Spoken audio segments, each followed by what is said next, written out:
official BSB partner series. This is FAB-Racing. Hello, good morning, and welcome back to day 2 of round 5 of the FAB-Racing Minibike British Championships from here, Ellough Park in East Anglia on the Norfolk-Suffolk border. My name is Gareth and I'm joined as always by Trystan Finocchiaro, Superstock 600 rider, and we had a good day yesterday. Very difficult conditions. It's drying out. It's looking as though we're expecting to see much better conditions on the surface, which I'm sure the majority of the paddock will be pretty happy with. Yeah, absolutely. We've had some warm-up sessions underway already this morning, and they've been drying out a dry line around the circuit, so expect to see the conditions getting better as the day goes on. The first race of the day is going to be a race that we didn't get underway yesterday. It'll be race 1 for the Pit Bike 140s and Moto team, and one that's hotting up and looking to be really interesting indeed. Yeah, can't wait for this one. The Pit Bike 140s, always good entertainment, and yeah, multi-category race with the Moto team class in there as well. They joined the Extreme 200s 2 weeks ago at Wilson Mill. They're back here on circuit with the pit bikes here at Ellough Park. First time at Ellough Park in many years, so it's a new circuit to many of the riders, and we'll see what they do as they head out on circuit now. And it's going to be the grid lining up for this one will be Jamie King on pole position, the local man. He's from just 15 minutes down the road. So Jamie King on pole in the pit bikes. Taylor Lawrence in second place with Darren Anderson in third. Rossi Banham lining up fourth with Reece Peacock in fifth. Will Howarth, making his return for the first time in a couple of rounds, is going to be lining up on a Moto team bike in sixth position, heading that field as well.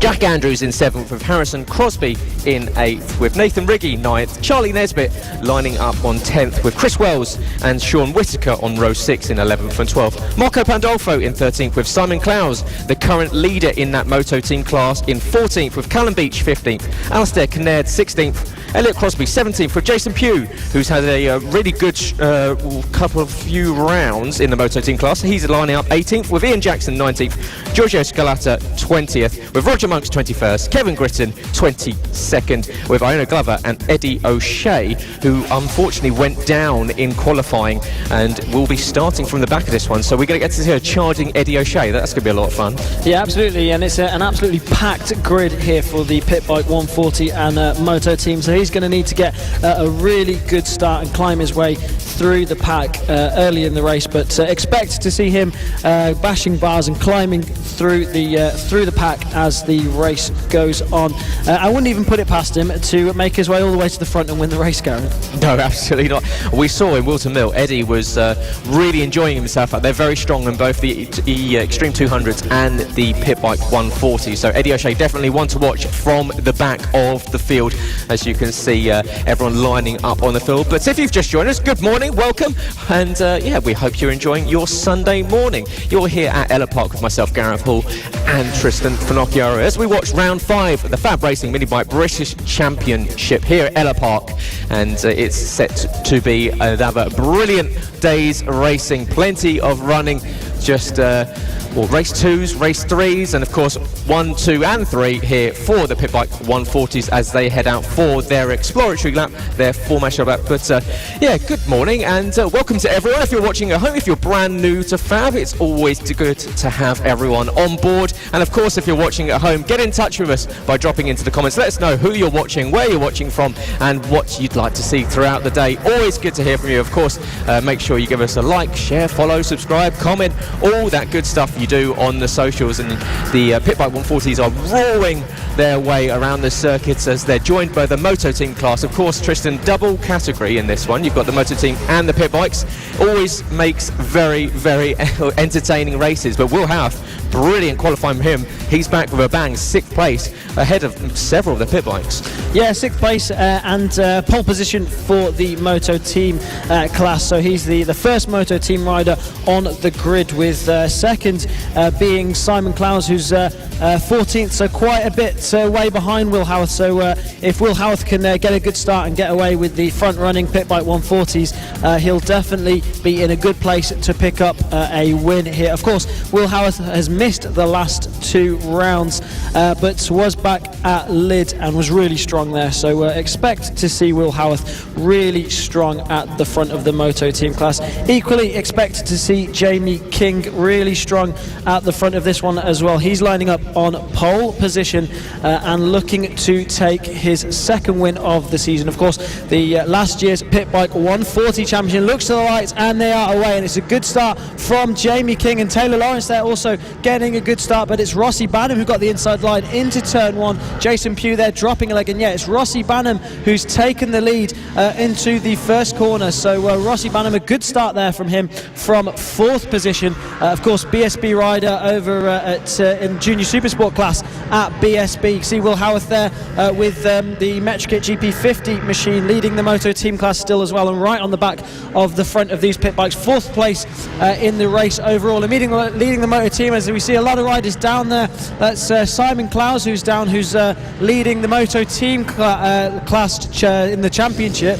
He's down with a few other riders there, so big coming together between a lot of these riders, and a rider who looks like he just picked up a bit of a nasty injury there. Yeah, it was a collection between several of the riders on the exit of turn 4. You can see that is Simon Clowes. We've got another couple of riders down at the slingshot hairpin. Will Howarth down as well, so that's both your Moto team front runners down out of this race, and I believe another Moto team rider down there. I think that's the number 5 who's gone down, of Alistair Kinnaird. So a lot of these Moto team riders crashing out in this one, so we're going to have to keep an eye out to see who's going to be leading that Moto team class now. But back to the front, we're just looking at Harrison Crosby now as well, who had a good run out yesterday in the Extreme 200 class, and he's right up the front and the sharp end of this race as well. Yeah, he is indeed. So Harrison finds himself across the line fastest, with Darren Anderson 2nd, Jamie King dropping to 3rd after starting on pole position with Reece Peacock. Marco Bandolfo has made some moves. He's already found himself up into 5th position, so it's a great start from the Italian, with Elliot Crosby equally making some moves up the order too. But we've got a couple of other riders. There's that Pandolfo down at the hairpin as well, so Marco Pandolfo going down at the hairpin, so it's obviously very tricky out there. We've had some overnight rain and the track is still a little bit greasy. It is drying out, but clearly it's catching out. It's catching out a lot of these riders early on. Yeah, and I think we lost Rossi Banham as well, who was leading earlier in this race. He's gone. We didn't spot that one, but Rossi Banham also not circulating at the moment, or has lost a lot of positions, down in 17th when he came across the line. So you get Rossi Banham possibly out of this one, but it's this battle at the front now. Harrison Crosby, Darren Anderson in there, and Jamie King. So possibly all these riders opting for possibly dry tyres out there, because they all seem to be going down.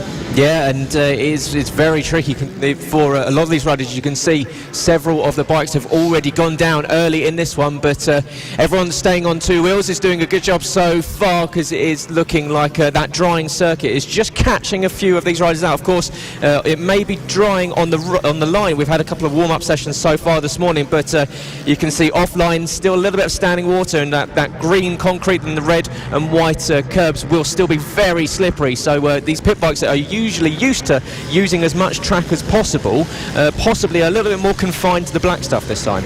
Yeah, absolutely. You don't want to be running over the paint when it's wet and slippery, although sometimes you do see them using it as well. It's something that you see Harrison Crosby, they're using all of the road on the exit of that one, so that they will be testing it out to see if they can find grip out there. Harrison Crosby, who were running really good yesterday in the Extreme 200 race, 2nd place in that, and nearly picked up a win in that class, and looking really strong at the front of the pit bike 140s now as well. Then Darren Anderson, good race from him at the moment in 2nd, and Jamie King, who's quite local to here, in 3rd place at the moment. Yeah, Jamie living about 15 minutes. I've already said he's been here a couple of times, and he was looking forward to getting out there on circuit and doing a good job. You see there change for position between Jamie King and Darren Anderson there. So Jamie now getting on it. He's trying to close in on Harrison behind. We've got a rider going down, and that is Reece Peacock.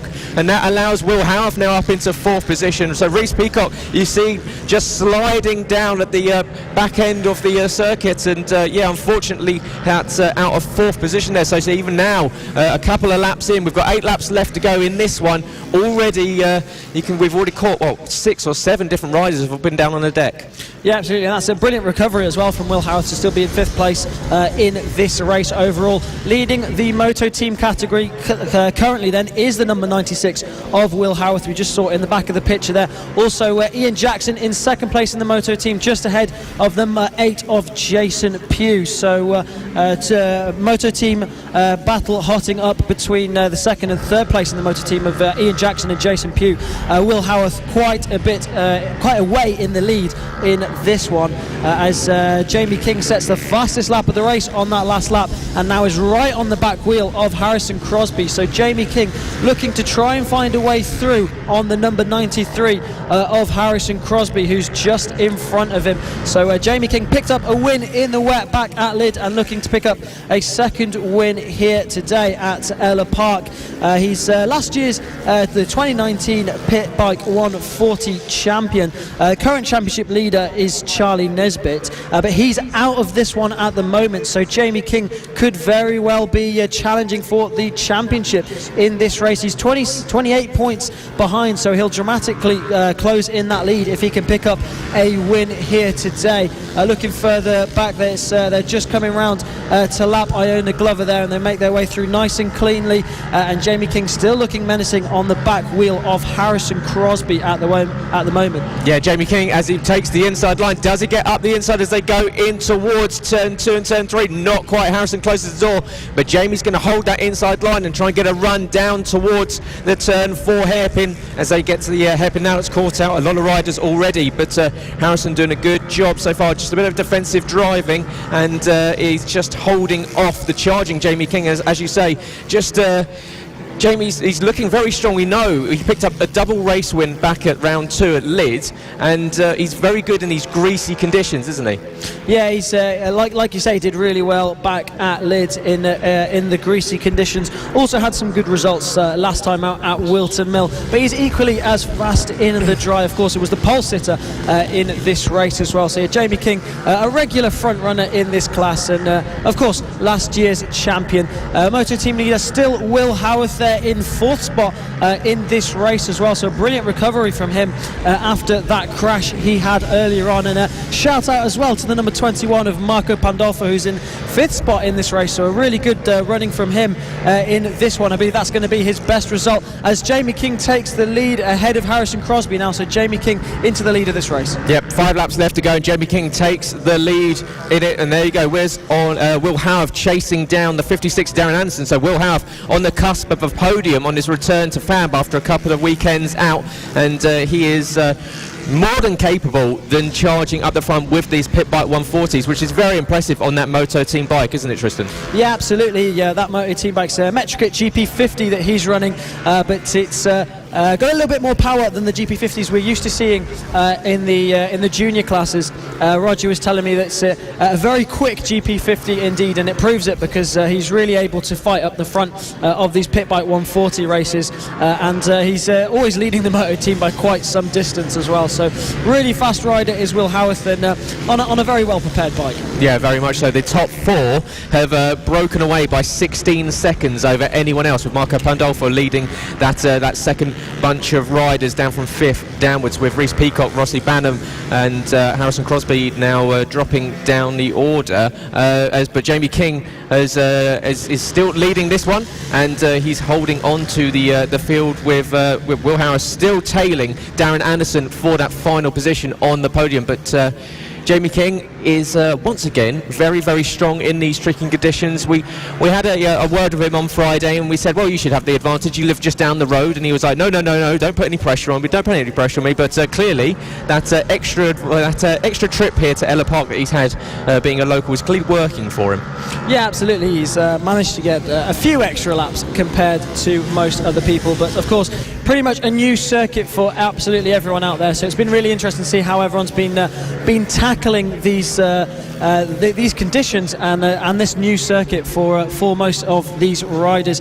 And Jamie King, like we said, local to here, but hasn't done tons and tons of laps around here like you would think from a local boy. But yeah, leading this one at the moment, and Will Howarth now as well on the Moto team bike, up into third place in the race overall. So he's looking for a double podium there. Yeah, he is indeed, and he's making a real statement in his return to FAB, and he's leading that Moto team class. Ian Jackson is second in class in 14th position, and behind it in third in class is Jason Pugh. So Jason Pugh will be looking at recovering some points, with Simon Clowes having to retire from this one early after contact. Simon is going to find his lead in that championship being whittled down by Jason Pugh, who's 35 points coming into this one. So it's going to be closed down somewhat. I say that, and there's the commentator's curse. That's Jason Pugh pulled off to the side of the circuit there. So that was the rider currently third in class in the Moto team, now stationary. So that's going to promote up into third Alistair Kinnaird. So disaster for both the first and second place Moto team riders. Yeah, absolutely. It's been drama all through this Moto team race. Will Howarth crashing out at the beginning and now recovering, leading the race, and third overall in the race as well. And now, Ian Jackson up into second, with Jason Pugh dropping down, and Alistair Kinnaird now will pick up that third place. There you can see the number 8 of Jason Pugh out in this race. So one lap to go for this one. So one lap for Jamie King to pick up his second win of the season in the Pit Bike 140s. And Will Howarth looking really good to pick up the Moto team win as well. So Jamie King really strong at the front of this one, and definitely in a good place to pick up that second win of the season. Yeah, Jamie King coming around to finish the lap. He's only got a few more corners to get around behind. Harrison Crosby has been caught up in a little bit of lap traffic, and he's dropped down 1.6 seconds, and in fact the gap is building and building. So it's going to be as long as he can stay on two wheels for the last few corners. Jamie King picking up his third win on the season. He exits the slingshot hairpin at turn 9, enters into the penultimate corner, and Jamie King's going to round the final corner, taking the checkered flag. His third win on the season here. The local lad picking up the victory, punches the air, and you can see already elated with that one. Started on the pole, had to fight back into the lead, and Jamie King very, very happy. Arms up, make sure you stay on the bike, don't want to go down now, Jay. And but what a race there from Jamie King. Yeah, brilliant race there from Jamie King. He's, of course, last year's champion, so very familiar with winning races, and a brilliant race from him there. He's obviously taken a win already this season, and really happy to be able to pick up a second one, with Charlie Nesbitt pretty much dominating the spoils so far. So that's Jamie King as well now, who's going to be climbing up in the standings, a little bit closer to Charlie Nesbitt now picking up 25 points. So brilliant result there from the number 76 of Jamie King. Yeah, with no Charlie Nesbitt having retired from that one, that means that the gap has closed down to 3 points. Of course, this is race 1 of 3, that's the first race of 3 for the PB 140s and Moto teams. They've got plenty more action coming up later today. But Jamie King takes the race win ahead of Harrison Crosby and Will Howarth, who takes the class win for the Moto team bikes. Darren Anderson in 4th, with Marco Bantolfo's best result of the season so far in 5th. Rossi Banham in 6th, with Taylor Lawrence in 7th. Reece Peacock and Sean Whittaker in 8th and 9th. And Elliot Crosby rounding out the top 10. Second in class in the Moto team bikes was Ian Jackson, and Alistair Kinnaird holds on to the final step of the podium in the Moto team class. He finished in 18th position. But Will Howarth, that's how you return to FAB Racing, isn't it? Getting on the podium in the overall class, and of course Moto team as well. Yeah, absolutely. Brilliant win there from Will Howarth, and third place overall in this race. So Darren Anderson, of course, then picking up third in the pit bike 140 category as well. But yeah, perfect return to FAB-Racing by Will Howarth there, and we'll see him back in action later on in the senior mini motos. But up next is going to be the kids. It's the Mkgp 50s, and a class that we've seen really hotting up, and a really good battle for the championship going on in this one between the number 62 of Ethan Sparks and Ronnie Harris. Ronnie Harris picked up a win yesterday in very wet conditions. The track still wet out here, but definitely a drying line and dry patches around this circuit, so different conditions for them to contend with today. Yeah, Ronnie Harris picking up the victory from 5th on the grid. Ethan Sparks coming home in 2nd. In fact, Ethan, with a brilliant final lap, had dropped down to 4th position, managed to recover to 2nd on the final lap, and that helped him hold on to the lead in the championship by 8 points coming into today after last race, because that 4th place finish would have dropped him back behind Ronnie Harris, who'd lost the lead in the championship after his non-score in race 2 at Wilton Mill. So yeah, the pair of them have been mega consistent. I mean, Ethan Sparks yet to finish outside the top 4, and equally Ronnie Harris, he's only had one non-score in that 2nd race at Wilton Mill, and apart from that, he'd been on the podium every race so far this season. So very, very strong start to the season for both Ronnie and Ethan. Yeah, absolutely. The Road to MotoGP starts here in the Mkgp 50 Championship, and these riders showing really good quality at the front of this one. Like we say, really consistent and consistently picking up a really high level of points. Like I say, always on the podium for these guys, and that's why there's only 8 points difference at the top of the standings between Ethan Sparks and Ronnie Harris. So Ethan Sparks it is then who is on pole position for this one. You just see there the black bike with the orange number 62.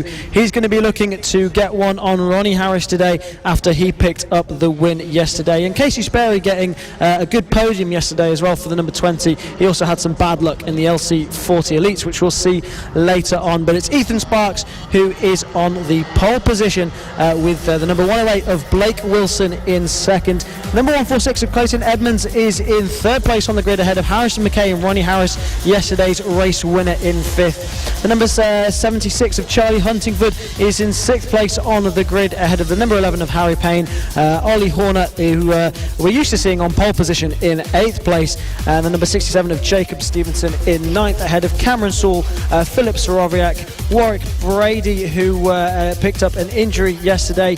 He's qualified in 12th, and we're yet to see if he's to go out onto the grid. The number 20 of Casey Sperry picked up a podium yesterday. He's in 13th ahead of Samuel Munson, Ollie Sims, Felix Dorling in 16th, and the number 90 of Isaiah Devine in 17th, and rounding out your grid here for the Mkgp 50s. Race 2 of the weekend for these guys, and it's all about the battle for the championship between Ethan Sparks and Ronnie Harris. Of course, Mason Foster was a rider we saw in this championship early on, but he's opting to focus solely on the Mkgp 70 championship. So now the battle for the championship is between Ethan Sparks and Ronnie Harris.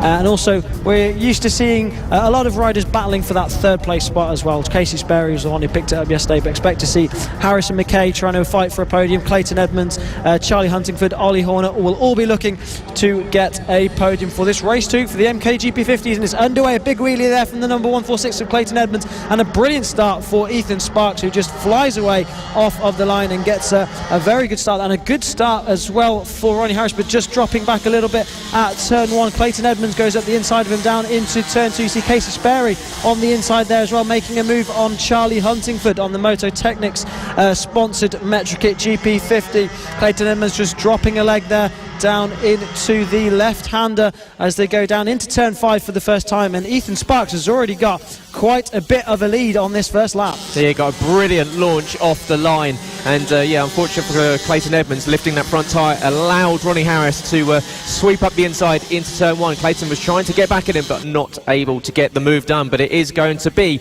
Ethan Sparks across the line first and holding on to pole after getting that rocket of a start, and the young rider leading the championship will lead away from Blake Wilson in second position. Harrison Mkgp from Ronnie Harris. Clayton Edmonds and Ollie Horner will be battling out as Ollie Horner drops down a couple of positions behind Jacob Stevenson, and the fast-starting Ollie Sims, who's making his way up through the order as well. So Ollie Sims, having started 15th, now finds himself 7th after the end of the first lap. Yeah, that's exactly how you do a first lap there by Ollie Sims, picking up a lot of positions there, but that's the number 90 of Isaiah Devine, who's gone down there. Had a couple of crashes in warm-up earlier on today as well, so but he's getting back on the bike and trying to get restarted in this race. A rider we see improving all the time and learning what it's like here on these British circuits. He's had a bit of experience over in Bermuda racing pit bikes, but now is here joining us in FAB-Racing. But it's Ethan Sparks out the front, then there's the number 61 of Harrison Mkgp, currently third place in this race, and they're chasing down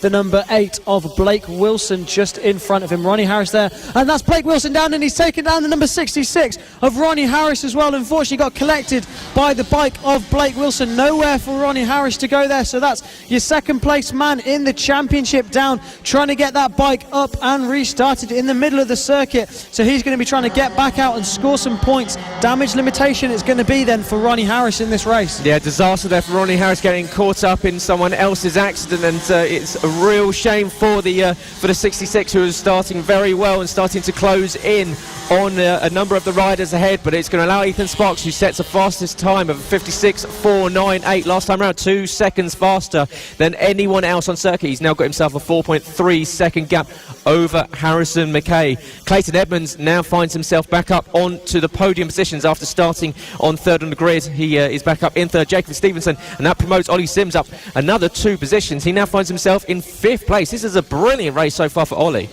Yeah, Ollie Sims absolutely flying in this one, so we're really coming into his own at this Ellough Park circuit. And that's Charlie Huntingford down as well on the number 76 machine with a bit of damage to the tail there, so I don't think he's going to be able to get that one restarted and back into this race. Dad just running over to make sure Charlie is all right there, so disaster for the number 76 there of Charlie Huntingford. Looking back at Ollie, the battle between Ollie Horner and Cameron Sewell, that's the battle for 7th place at the moment in this race. But Ethan Sparks now with a 5.7 second lead over Harrison Mkgp. We saw Ronnie Harris run away with it yesterday, but it's Ethan Sparks who's looking to run away with it in this race too for the Mkgp 50s. Harrison Mkgp having a pretty good weekend so far, was looking pretty strong in yesterday's race, fighting for podium positions and looking strong to pick up a second place in this race at the moment, as well as Clayton Edmonds in third. He's going to be really happy with that one, with 8 laps to go in this one. He'll be looking to try and hold on to that one. So yeah, brilliant stuff from all of these guys at the moment as we look at that battle for 7th place between Ollie Horner and Cameron Sewell. The number 70 there of Ollie Horner battling out with the number 100 of Cameron Sewell. So brilliant battle between these guys, but it's all about the leader at the front. 7-second lead for the number 62 of Ethan Sparks. Yeah, he's clearly had his Weetabix this morning, because Ethan Sparks is on a different planet to anyone else. Currently circulating the circuit at about 1.5 seconds faster than anyone else, and Ronnie Harris is back up in and underway, has just passed Felix Dorling there in 11th position. So it is the game on for Ronnie Harris in trying to recover some points from this, because as you said earlier, it's a disaster recovery for him, and really starting to because obviously Ethan Sparks is going to be taking 25 points away if he can keep it on the circuit. And if you're Ronnie Harris, this is worst case scenario, your championship rival leading with a huge almost 10-second margin over anyone else. Harrison Mkgp, who jumped up to 5th place in the championship last night ahead of Sam Munson, is in 2nd place. Clayton Edmonds, who picked up his first podium a couple of rounds ago, is currently holding on to 3rd. Casey Sperry has jumped up into 4th place, so Casey moving up from 13th to 4th. Ollie Sims is in 5th, has moved up from 15th to 5th. So we've got a couple of riders that have really woken up this morning and put some electric pace down, as you can see there on circuit. That is Cameron Sewell trying to go around the outside of Ollie Horner. He's trying to get the cut back. There's Isaiah Devine as they're lapping, but can Cameron get alongside as they try and go alongside with Ollie Horner? But not quite. Ollie shows him the door. Ollie Horner, of course, started the last 2 races on pole position. Not quite had the pace here at Ellough Park. New circuit, of course, to many of these riders, and Ollie not having the same pace that we saw last few rounds from him. Yeah, not where we're used to seeing Ollie Horner, currently down in 7th position. We've seen him battling for podiums, picking up pole positions, so not where he will have wanted to be, but still a solid ride in these conditions in this Mkgp 50 race. Casey Sperry now then up into 3rd place in this race. He's made up 10 positions in this race from 13th place on the grid. He picked up 3rd place yesterday, the number 20 machine, now 3rd place in this race. Ethan Sparks still leading with a mammoth 11.1 seconds lead last time over the line and over Harrison Mkgp. Ronnie Harris now up into 10th place after crashing out and rejoining, so he's 2nd place man in the championship, trying to pick up as many points as he can in this race to try and ensure that Ethan Sparks doesn't score too many points over him in this one. But Ethan looking really comfortable to pick up the victory in this one at the moment. Yeah, and that's Casey Sperry and Clayton Edmonds battling once again, and Clayton looks as though he's got back ahead of the 20 of Casey Sperry, so Clayton Edmonds back into a podium position. We've got 5 laps left to go in this one, and we've got Ethan Sparks leading from Harrison Mkgp. Clayton Edmonds is on circuit battling with Casey Sperry. Ollie Sims in 5th with Jacob Stevenson just half a second behind. Cameron Sewell has jumped Ollie Horner on that last lap, so Cameron Sewell finally passed Ollie Horner. He's been trying for a number of laps, been trying the inside line, the outside line, and he's finally got past. But and there is another rider that's got past. There's Clayton Edmonds, but around the outside goes Casey Sperry. What a move from Casey Sperry, sweeping around the outside of Clayton Edmonds. If you're Clayton Edmonds, you probably weren't expecting that at all. No, absolutely brilliant move there from the number 20. Like I say, around the outside, and in these wet weather conditions, really difficult to do, and it looks as if he's just pulling away now from Clayton Edmonds, so some really good pace being shown by Casey Sperry at the moment, and yeah, comes across the line with a sizable gap now over the number 146 of Clayton Edmonds, so Clayton's going to have to regroup and try and see if he can pull that gap back in. But it looks as if they're closing down a little bit on Harrison Mkgp at the moment. The lap times very similar at the moment, 58.5 for Harrison Mkgp and a 58.1 for Clayton Edmonds, but Casey Sperry with a 56.8 on that last lap, so he's got pace that no one else is able to find at the moment. He's closing in on Harrison Mkgp now, so Casey Sperry could be looking for 2nd place. He's right on the back wheel now of Harrison Mkgp and makes a move down into the dog leg hairpin and takes 2nd place away from Harrison Mkgp, and Harrison Mckay is going to have to be careful now as well, because Clayton Edmonds is looking menacing just behind as well. Yeah, Clayton Edmonds has had a few issues with the bike in the last week or so. It looks as though he's managed to get some of them sorted, but Casey Sperry has really come alive in the final stages of this one. We come across the line with 3 laps left to go. The wind is really starting to sweep around the circuit now. Now, Trystan, a rider yourself, you've ridden on bikes this size and much smaller, and of course now Superstock 600. What's it like with gusts across the circuit, where especially going into a headwind and tailwind? Yeah, it's definitely going to be affecting these riders, especially on these little 50cc Metrikits.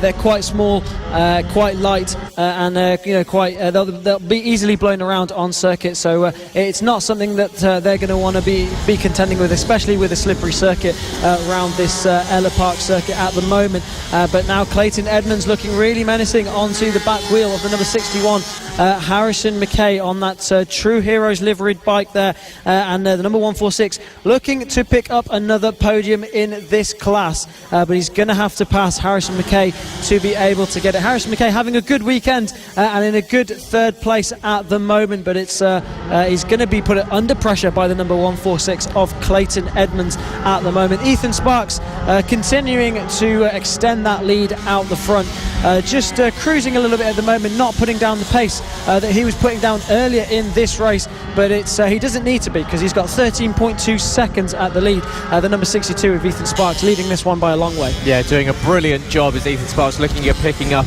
another win on the season in this class in the Mkgp 50s. Ronnie Harris has now caught Sam Munson for 9th position, and the 66 is really starting to close in on the 72, looking at picking up some more points, and up the road it looks as though it might just be a bit too much of a long shot to catch Ollie Horner. There's the last lap flag for Ethan Sparks. He knows just one more tour of this Ellough Park circuit will reap him the 25 points that he will desperately be wanting. Has a quick glance across the circuit to try and work work out where the rest of his competitors and rivals are, because they're absolutely nowhere near him. The 62 has got a 12.5 second advantage over anyone else and has just been riding away off into the distance in this one. Really enjoyed a very, very strong start to the day, and Ethan Sparks will be extending that championship lead. It had been knocked down to 8 points after Ronnie Harris's win in race 1 yesterday, but it's going to be quite considerably extended now that he's just leaving the dogleg hairpin, now towards the slingshot hairpin at turn 9. And Ethan Sparks has really earned this one. It's been a dominant win for the 62 into the penultimate corner. Out of the sweeping right, Ethan Sparks to the line, taking the flag. What a win for Ethan Sparks. Really well. You can see that. A quick nod to himself. He had to work for that one, and work for it he did. Yeah, very happy indeed. He knows that he's just taking a big lead in this championship. Yeah, absolutely. Brilliant result there from Ethan Sparks, especially with Ronnie Harris crashing out and being further down the field. So we'll see where he managed to recover to when he crosses the line. But it was Casey Sperry then that took second place, and Harrison Mkgp did defend that third spot away from Clayton Edmonds. But Ethan Sparks really dominant out the front, just eased off right at the end there. So really sensible ride there from Ethan. He knew he had a big gap and didn't have to push right at the end. So really sensible ride, and it's the mark of a champion.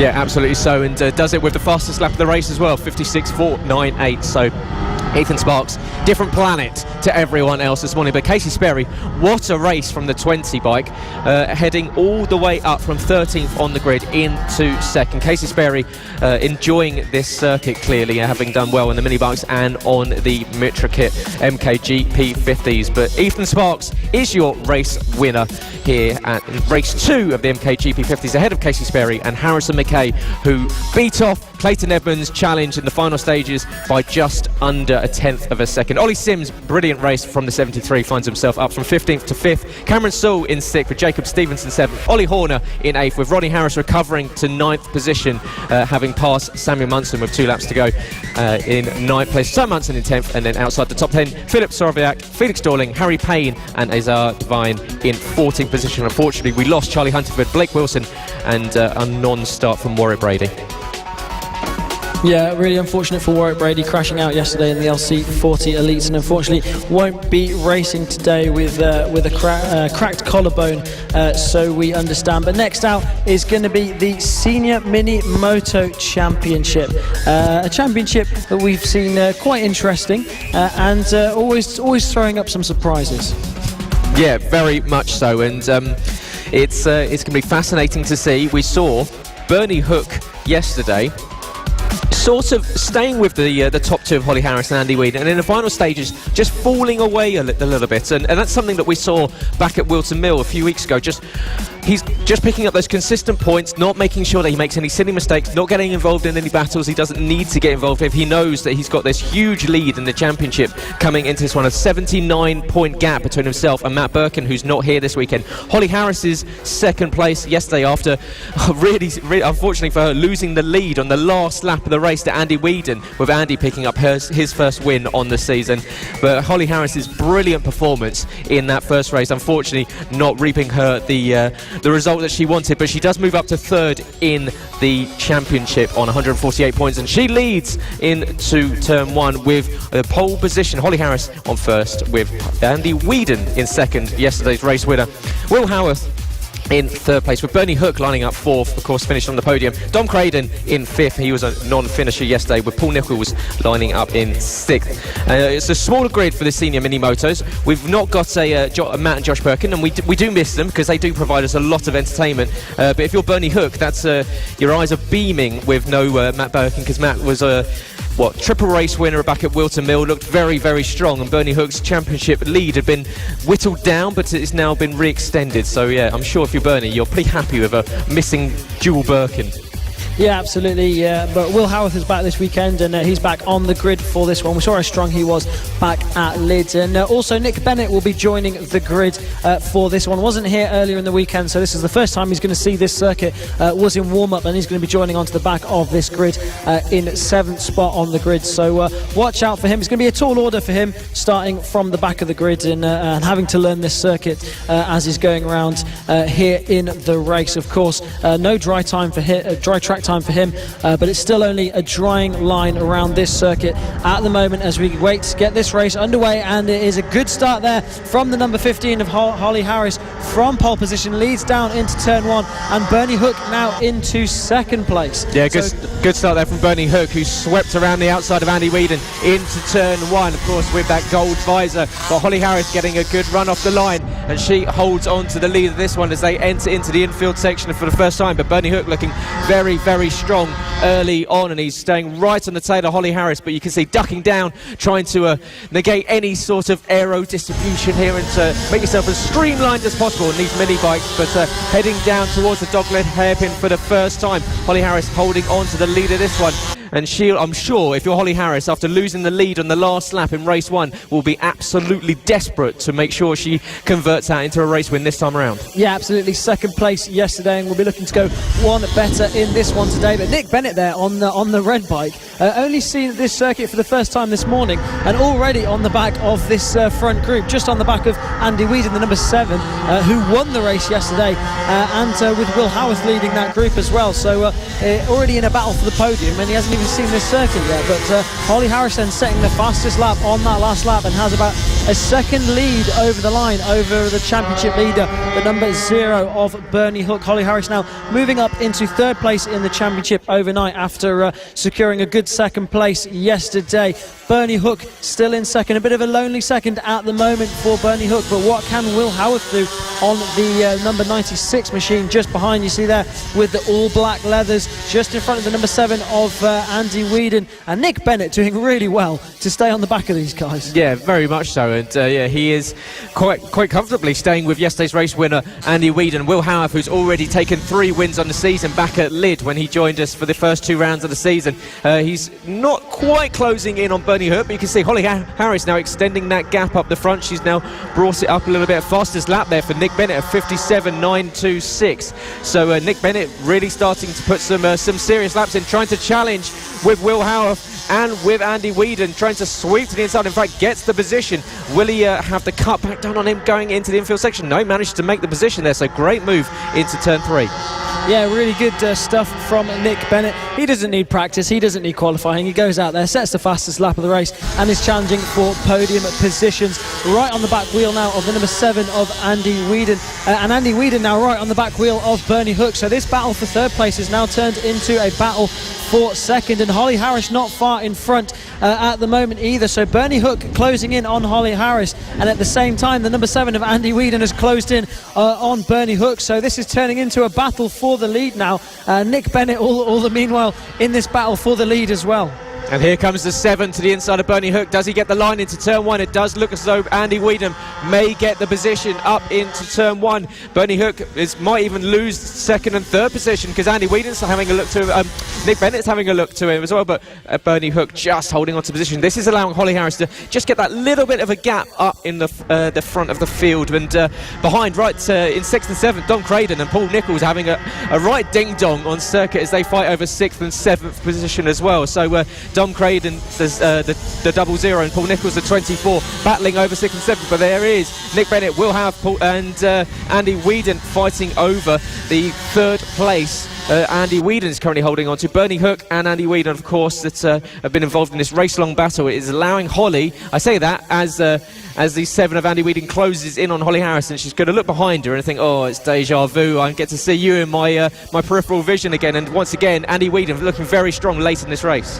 Yeah, Andy Whedon, yesterday's race winner, sets the fastest lap of the race on that last lap, and now right on the back wheel of your race leader. With 5 laps to go in this one, it's plenty of time for Andy Whedon to try and pick up a second victory as your championship leader, now down to 5th place in this one. The number 0 of Bernie Hook now down to 5th place and dropping off the back of these guys as well. But it's a 2-rider battle of the front, with Nick Bennett now in 3rd place, Will Howarth in 4th. Andy Whedon getting a good drive out of there and then down into the dogleg hairpin, right on the back wheel now of the number 15 of Holly Harris. Where will he try and make a move stick? He looks to the inside as they go down into the slingshot hairpin. Can't quite make a move stick there, but still plenty of time left to go for Andy Whedon.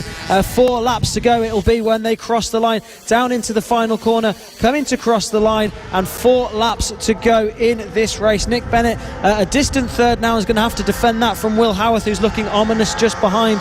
But it's all about this battle for the win between the number 15 of Holly Harris and the number 7 of Andy Whedon, looking to pick up his 2nd victory this weekend, and takes a swooping line round that turn 2. Yeah, very close racing between Holly Harris and Andy Whedon leading this one. What the loser in this battle has been Bernie Hook, possibly an issue for the current, or the reigning champion and the championship leader. He's now fallen almost 5 seconds. He was in 2nd place just 3 laps ago. He's now found himself in 5th place and 5 seconds off of Will Howarth, who's currently in 4th position. So Bernie Hook not enjoying race 2 here, but one rider that will not be enjoying herself is Holly Harris, because she's got the number 7 of Andy Whedon breathing down the back of her neck, and this is exactly what we saw in race 1. Andy Whedon just followed Holly until the last stages of the last lap and then made that move with 3 corners to go. And well, is history going to repeat itself, Trystan? Because Holly Harris is leading. Will Andy Whedon do exactly what he did yesterday, wait until the last minute, not give her a chance to come back and sweep into the lead of this one? Well, you know what, I was just thinking that. I was just thinking the number 7 of Andy Whedon's just waiting till that last lap again, just following and waiting to snatch the victory away from Holly Harris on the final lap like he did yesterday. But Holly will be 1 race wiser going into the final lap of this one. She'll have remembered what Andy Whedon did yesterday, and will be trying to cover her lines as much as possible going towards the end of this race, as we see a rider coming into pit lane in the background there as well. Andy Whedon seems to get really close going down into the slingshot hairpin, but doesn't quite make a move stick, so perhaps having a little look to see where he can try and make a move stick for later in this race. Takes some really wide lines on that mini Moto machine. It's really interesting to see the contrast in lines between Holly Harris and Andy Whedon, but both lines working really well, obviously, as their lap times are really close together, both with a 58.0 on that last lap, and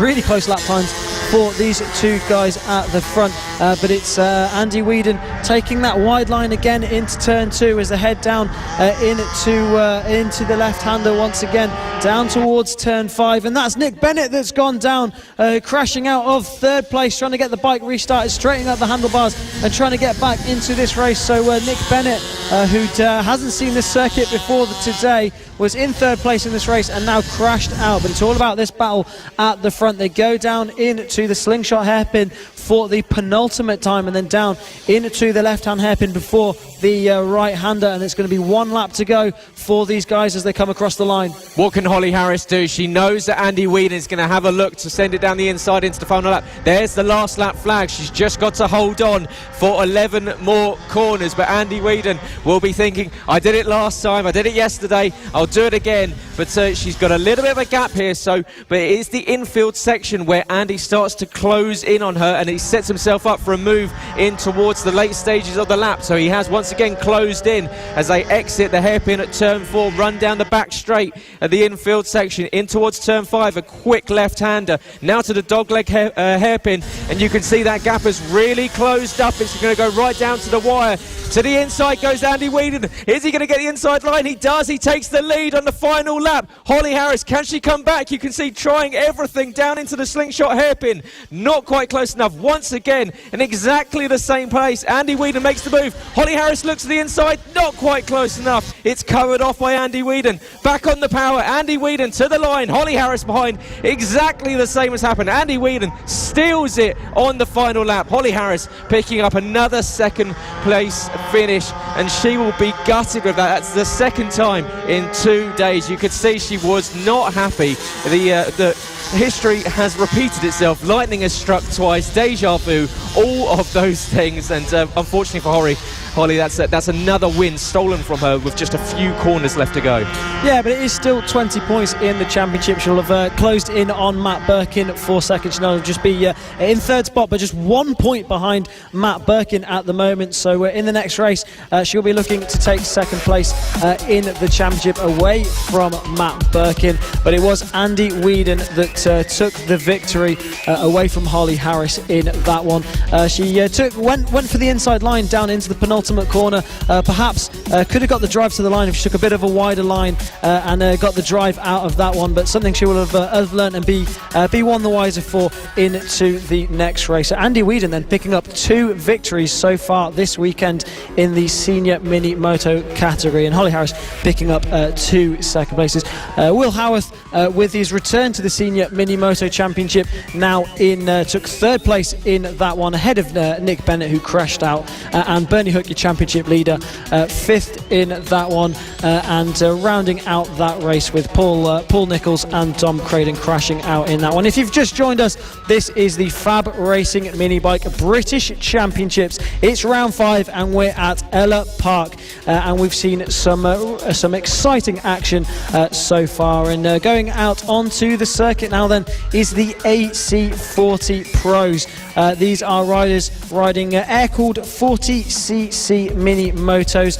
They're right at the start of their careers. They'll have graduated from the AC40 rookies, and 2 riders that have graduated into this class this weekend are Byron and Austin Johnson, graduating from the AC40 rookies into the AC40 Pros for this weekend. Yeah, and Byron Johnson with a good showing after starting at race 1, and Austin will be joining him for this one. The 2 riders from Charlie Bassett in Oxfordshire, and they have been real standouts in that rookie class, having made their move up to the pros now. But on the pole position will be the number 3 of Archie Gibbs, with a time of 55 flat, ahead of Marco Holt, who had a good day yesterday all around pretty much for Marco, and the 58 of course in that well-known green Monsters Inc. style helmet. You can see that, just having a chat there.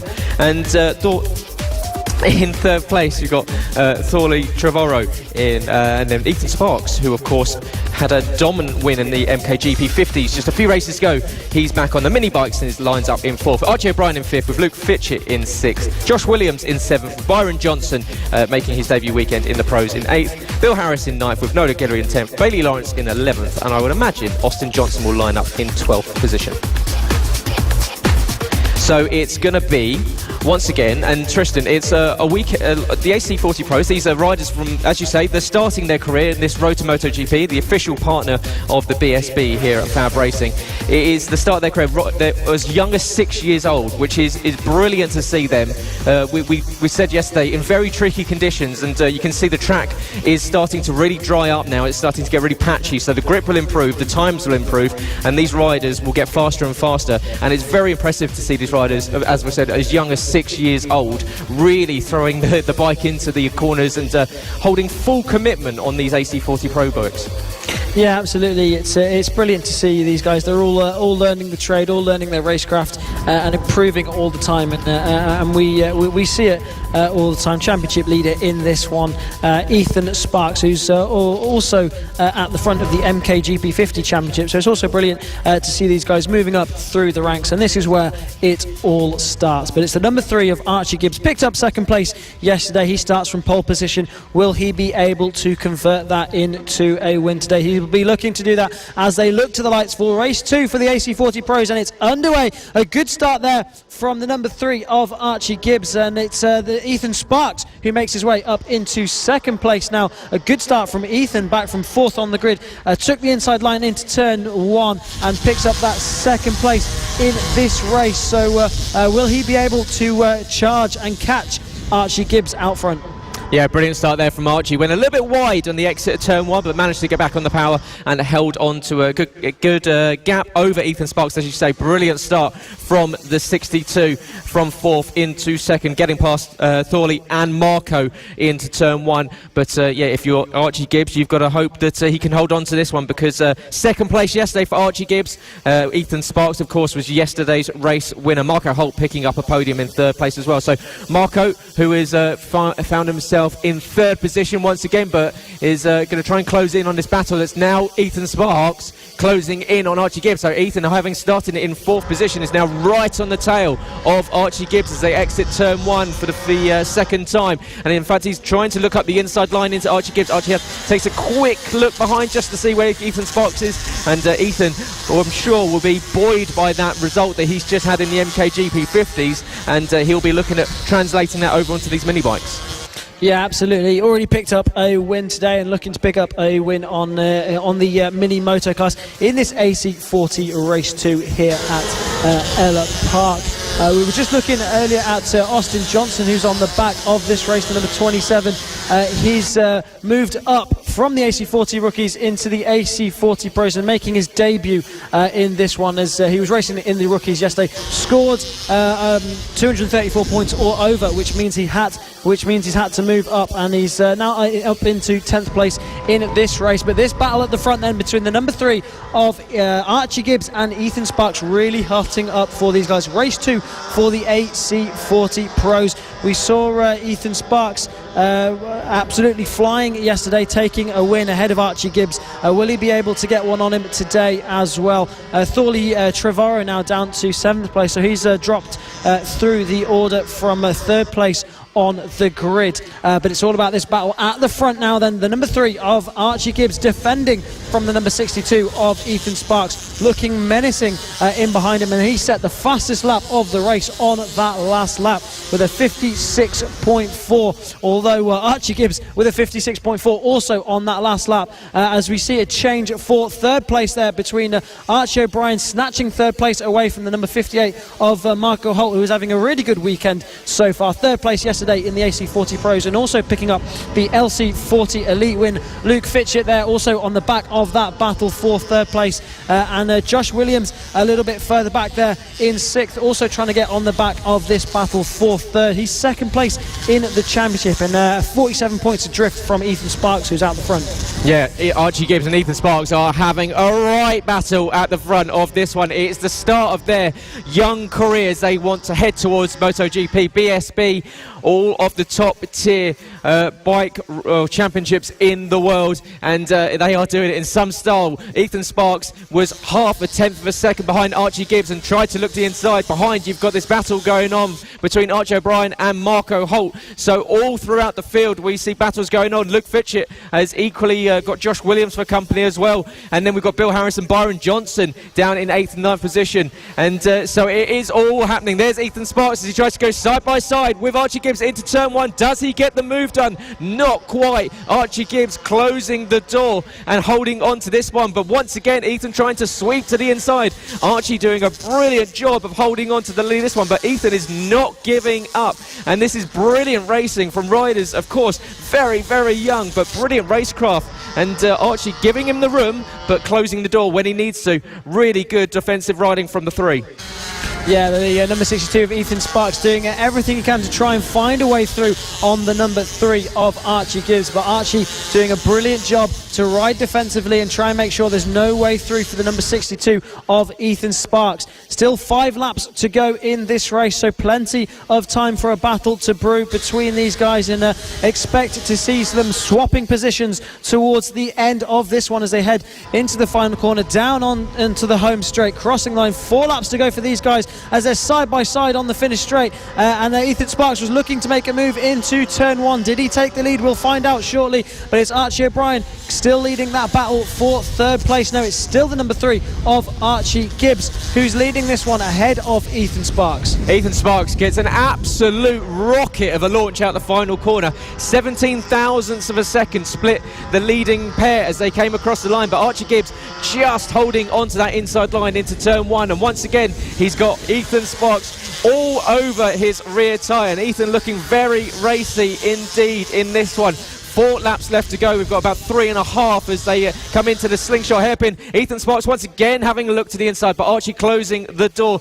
Brilliant defensive riding as Marco Holt once again has a look to the back of Archie O'Brien. This is for the podium. Marco Holt has a look to the inside. He's going to go deep, and that's going to allow the door for Luke Fitchett. And here comes Ethan Sparks up the inside. Does he finally get the move done? No. Once again, it is Archie Gibbs that sweeps around the outside using a wider line, taking more speed into the straight before turn 2. Ethan Sparks doing all he can, but this is brilliant from Archie Gibbs. Yeah, and Ethan Sparks gets a really good drive out that final corner. He's able to just get alongside Archie Gibbs down the front straight, but Archie Gibbs too late on the brakes for the number 62. But the number 62 of Ethan Sparks making his way up into the lead, into the left-hander then as they go down towards the dogleg hairpin. It's Ethan Sparks now in the lead of this one. He goes defensive into the dogleg hairpin, so he's taken the lead and trying to make sure there's no way through for Archie Gibbs. A little bit of breathing space for Ethan now as they go through the slingshot hairpin down into the penultimate corner. Ethan Sparks is really putting a shift on now and trying to make sure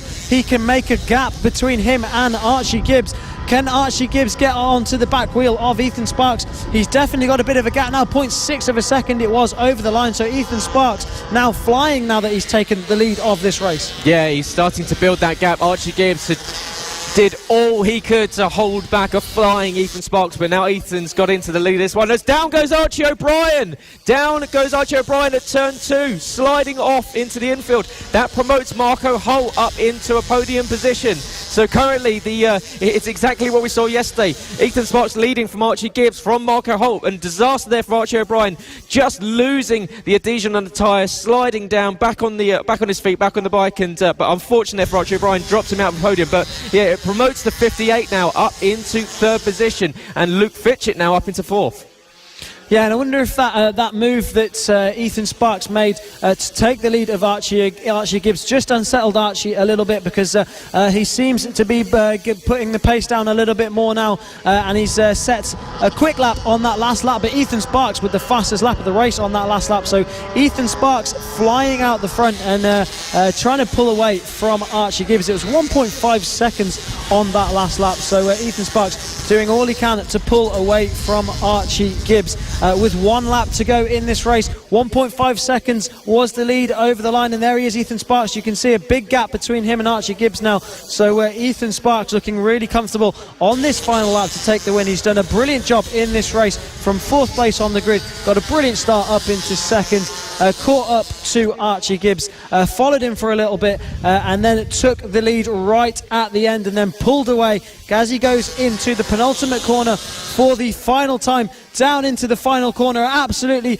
brilliant victory it was then for number 62 of Ethan Sparks, takes the win. A brilliant win there for Ethan Sparks, and Archie Gibbs taking 20 points in the championship and moving up into 3rd place in the championship for the number 3 rider. A good 2nd place there from Archie Gibbs, and it was Marco Holt that took that battle for 3rd place ahead of Luke Fitchett and Josh Williams, your 2nd place man in the championship, 5th place in this race. So all the meanwhile, Ethan Sparks pulling out that championship lead at the front. Yeah, brilliant race from Ethan Sparks once again. That's 3 wins out of 4 races so far this weekend for him. He's won twice today, of course, on the Mkgp 50s and now on the AC40 Pro bike. So Ethan Sparks really, really impressive so far this weekend, and I'm sure he will be delighted. Archie Gibbs did all he could to hold off Ethan Sparks, but Ethan looking mighty here at Ellough Park, and but it is Ethan Sparks, your race winner, ahead of Archie Gibbs.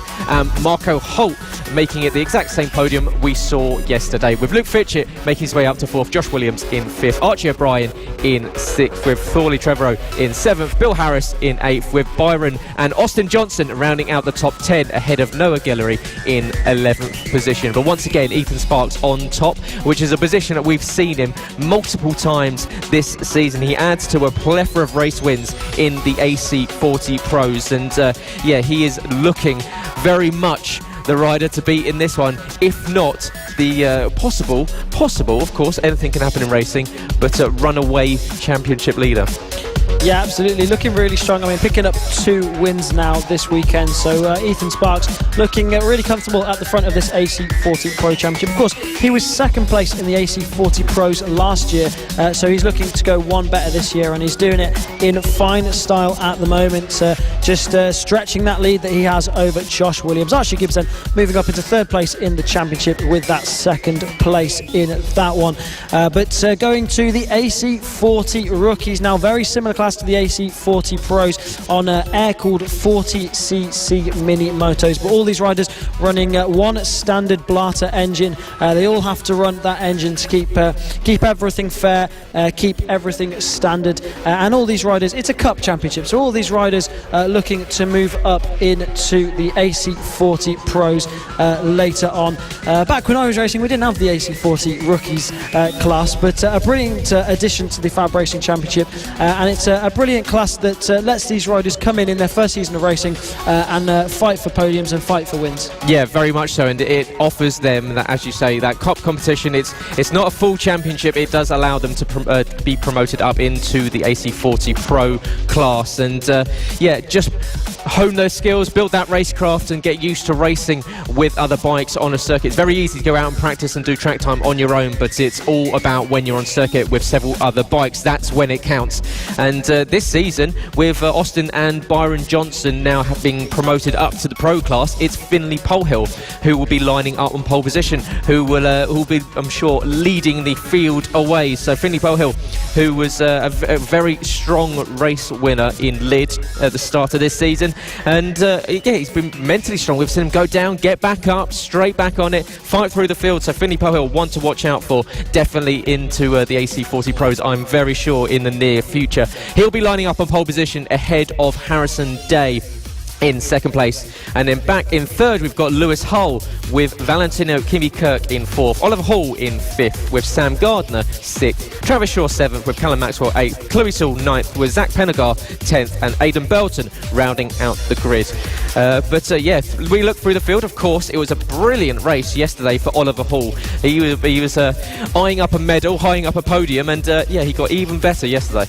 Yeah, absolutely. He was. He told us he was looking for a medal heading into this weekend, and he got the best one you can get, picking up a win in yesterday's AC40 Rookies race, with Finley Polhill taking 2nd place in that one. He's got quite a few points in this cup, and expect to see him moving up into the AC40 Pros in the future, in the very short-term future. And Lewis Hull also picking up a podium yesterday, so a brilliant result there from Lewis Hull, and both for Oliver Hall yesterday. But these AC40 rookies starting their careers in motorcycle racing. This is where it all starts for these riders, and they'll be looking to move up through the ranks here at FAB-Racing into the AC40 Pros, into the LC40 Elites, through the Metro Kit classes, up into the Talent Cup, and they're starting their road to MotoGP here at FAB-Racing, the mini bike British Championships,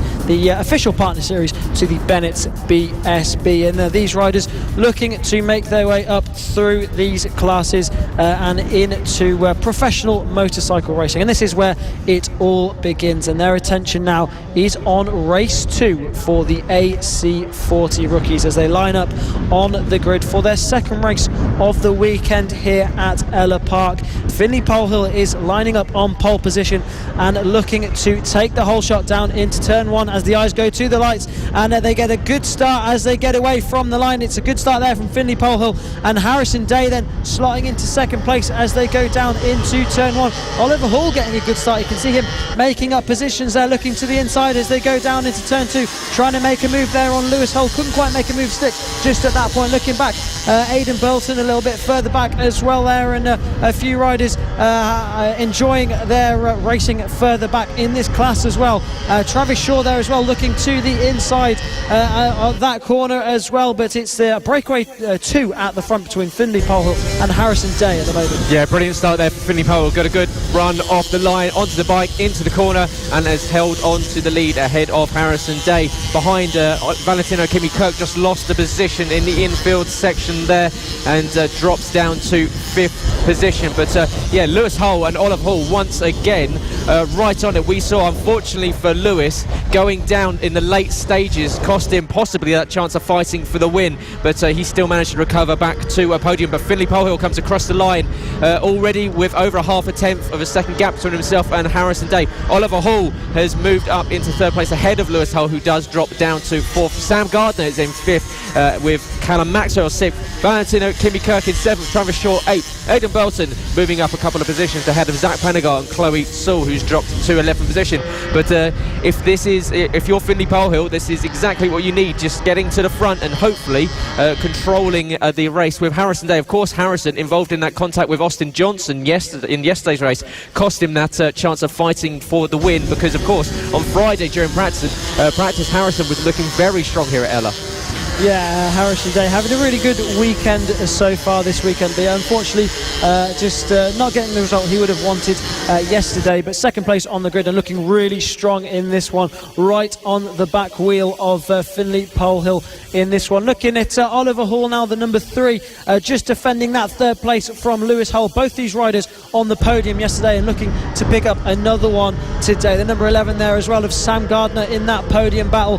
Takes a look at the inside down into turn 1. Can't quite make a move stick at the moment, but plenty of laps to go in this one, so this battle for the podium also hotting up really nicely. Finlay Polehill then stretching that lead at the front out to 1 second over the line and setting the fastest lap of the race on that last lap. So Finlay Polehill on a charge at the front with 6 laps to go in this race. Oliver Hall still defending that third place from Lewis Hull. Yeah, we often say that Lewis Hull and Oliver Hall are almost glued together. They've been on circuit next to each other almost every race so far this season. Very, very well matched for pace. But Sam Gardner, his debut weekend here at FAB, is going very well with them. And of course, this is the fight for the podium. This is third place with Oliver Hall currently leading from Lewis Hull. Sam Gardner just 0.2 of a second behind this battle. Lewis having a look to the inside of that slingshot hairpin, not quite close enough to send it down the inside. But if you're Oliver, once again, he's going to be buoyed by yesterday's result. But Lewis Hull getting a little bit too eager into the final corner. It has to go a little bit slow on the exit. That's going to open the door for Sam Gardner to look to the inside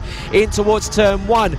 Not able to get the move done. Valentino Kirk leading from Travis Shaw in 6th and 7th position. Callum Maxwell back in 8th with Aidan Belton and Chloe Sewell, who's moved up past Zach Pennegar into the top 10. Yeah, Finlay Polehill setting the fastest lap of the race yet again on that last lap with a 1 minute .881 and stretching that lead to 1.5 seconds over the number 15 of Harrison Day, currently in second place. Oliver Hall defending that third place, but it looks as if the number 11 now of Sam Gardner has moved up into third place ahead of Oliver Hall and Lewis Hull. So Sam Gardner, the number 11, picking up 2 positions in this last lap and looking really strong in third position now, possibly pulling away from these guys. Yeah, really good lap there from Sam Gardner, moving up 2 positions now into a provisional podium position. And we've got a rider down, and that's Valentino Kirk on the slingshot hairpin, and so that's out of position, but it is still Finlay Polehill leading from Harrison Day. Sam Gardner in third position, and Finlay Polehill once again, now that there's no Austin and Byron Johnson, can get on with it and is enjoying this circuit clearly with almost a 2-second gap. And Finlay, we spoke to him on Friday, very confident, very assured. He's enjoyed the season so far, and I said he's done a magnificent job in a couple of races where perhaps it's not really gone his way, to get back on it and pick up some really good points, and he's showing that exactly right now as he comes around leading this one. Yeah, absolutely. And these guys, of course, learning all the time in their first season of racing. And Finlay Polehill doing a brilliant job of it out the front. Has had a couple of crashes this year, but it's always really determined, gets straight back on the bike and picks up as many points as possible. And we've always seen some brilliant maturity from the number 199 of Finlay Polehill out the front. But Harrison Day also looking really strong to pick up second place in this race. Has had some podiums as well earlier in the season, and a rider we're really seeing coming on really strong as this season goes on. Sam Gardner, a rider who hasn't picked up a podium, and a new name for us this weekend, looking really strong in third place. Yeah, very much so. And Sam, I'm sure, with that double move on Oliver and Lewis just a few laps ago, will be particularly happy with that one because he currently finds himself in a podium position. But if you've just joined us, good morning. Hopefully you enjoy your Sunday here watching FAB-Racing. You're watching, of course, on the FAB-Racing YouTube or Facebook page, listening live on motorsport.radio with myself, Gareth and Trystan Finocchiaro, bringing you wall-to-wall action of the FAB-Racing Mini Bike British Championship season here at Ellough Park. We've got a few more rounds after this. We're off to Rower in 2 weeks' time, then Red Lodge, and we finish off at Clandow in South Wales in just a few weeks' time. And but we are back at round 5 here at Ellough, and it's Finley Polehill leading from Harrison Day and Sam Gardner in his AC40 Rookies second race of the weekend. One more for these riders after this one, so plenty more action from these mini bikes. And Finley Polehill out there circulating now, built that lead up over Harrison to 3.6 seconds. So Finley's decided in the final few laps, rather than take it easy, he's going to go for it. We've got the battle now going between Lewis Hull and Sam Gardner. Sam Gardner going slow, and that's promoted Oliver Hall back up into third position. Lewis Hull up into fourth, so an issue there for Gardner. He's going to drop him down the order. So the battle's now for the podium. Around the outside comes Lewis Hull. Can he get the move on Oliver? Not quite, but once again, these two, the 3 and the 5 of Oliver Hall and Lewis Hull battling on circuit is exactly what we've seen all season long. We've got about a lap and a half left to go on this one, and the battle for the lead is currently at 3.6 seconds. The fight on track, however, is between Lewis Hull and Oliver Hall over that podium position. Finley Polehill on the final lap with a 3.4 second advantage over Harrison Day. Harrison, I'm sure, will be happy to pick up a podium, but after yesterday's disappointment. But Finley Polehill, very, very strong race from the young man. Controlled it from the front, cinched leading, and he's looking at picking up a flag-to-flag victory. Yeah, Finley Polehill was absolutely dominant at the front of this race from pole position, took the whole shot and pulled away from these guys. Harrison Day, a lonely second place, but he'll be happy to pick up 20 more points in this AC40 Rookies Cup. 1 lap to go then for Finley Polehill, who's been absolutely dominant at the front of this race. Heads down into the slingshot hairpin for the final time, down into the penultimate corner. An absolutely brilliant, dominant victory from the number 199 down into the final corner, and he will come across the line and take victory in race 2 here for the AC40 Rookies, and he looks delighted with that one, does the number 199 of Finley Polehill. Brilliant victory for him. Harrison Day comes across the line to pick up second place on the number 15 machine, and this battle for third place hotting up really nicely between Oliver Hall and Lewis Hull. Who's it going to be as they come to the line? Oliver Hall gets a good drive out the final corner and does take another medal this weekend. The number 3 of Oliver Hall picking up third place in that one, ahead of number 5 of Lewis Hull. Sam Gardner picking up 5th place, and Travis Short yet to come across the line on the number 4 machine. So a brilliant result there from Finley Polehill. Brilliant second place for Harrison Day, and another medal for the number 3 of Oliver Hall. Yeah. Brilliant race there from Finley Polehill, and once again a fantastic fight between Oliver Hall and Lewis Hull, with Oliver Hall I'm sure having the weekend of his life here at Ellough Park. He was very excited. We spoke to him in Wilton Mill, and we spoke to him this weekend as well, and he's been targeting that podium, and he's picked up a double so far. Finley Polehill is your winner ahead of Harrison Day in second position. Oliver Hall does pick up third place ahead of Lewis Hull by 0.2 of a second. Sam Gardner unfortunately falls back to 5th position after being in third in the last stages of that one. Travis Shaw up to 6th with Callum Maxwell 7th. Valentino Kimmy Kirk in 8th, with Chloe Sewell coming up to 9th place, passing Aidan Belton late on, and Zach Penegar rounding out the field in 11th position. But so once again, the AC40 Rookies show us that they can put on a real show, and Finley Polehill definitely one to watch for the future as he makes his, I'm sure, the step up to the AC40 Pros in a very short amount of time. Yeah, absolutely. We've already seen Byron and Austin Johnson move up from the pros into the rookies, and Finley Polehill racking up the points in the AC40 Rookies Cup. So very, very possible that we see him in the AC40 Pros in the near future. But going from the AC40 Rookies to the Mkgp 70s, from where these riders are going to be starting their careers to where they're going to be in their final championship here at FAB-Racing Mini Bike British Championships before they move on to the big circuits over at the British Talent Cup. Riders like Johnny Garness already on that road to MotoGP and dipped his toe into the British Talent Cup last weekend at Snetterton, picking up a point, but it's all about the Mkgp 70 Championship for him this weekend, as he is second place in the championship now, 55 points behind Lucas Brown. Yeah, disaster for Johnny yesterday, going down after closing in on a very fast starting Lucas Brown. He managed to recover back to third place, and in fact we recovered a 12-second gap between himself and Mason Foster, and stole the podium away in the last etchings of the race. So Johnny Garness trying to recover those points, but with Lucas Brown's win, as you say, a 55-point gap going into this one. So it's looking very, very good if you're Lucas Brown, the rider from Haywards Heath in West Sussex. And this is the premier class of FAB-Racing, and it will be Lucas Brown on pole position, Josh Bannister in second, Johnny Garness and Harrison Mkgp sweeping into the bend will be Lucas Brown. And it's if you're Lucas, you're going to be you've got to think this is in your hands. You've just got to hold Johnny Garness at arm's length.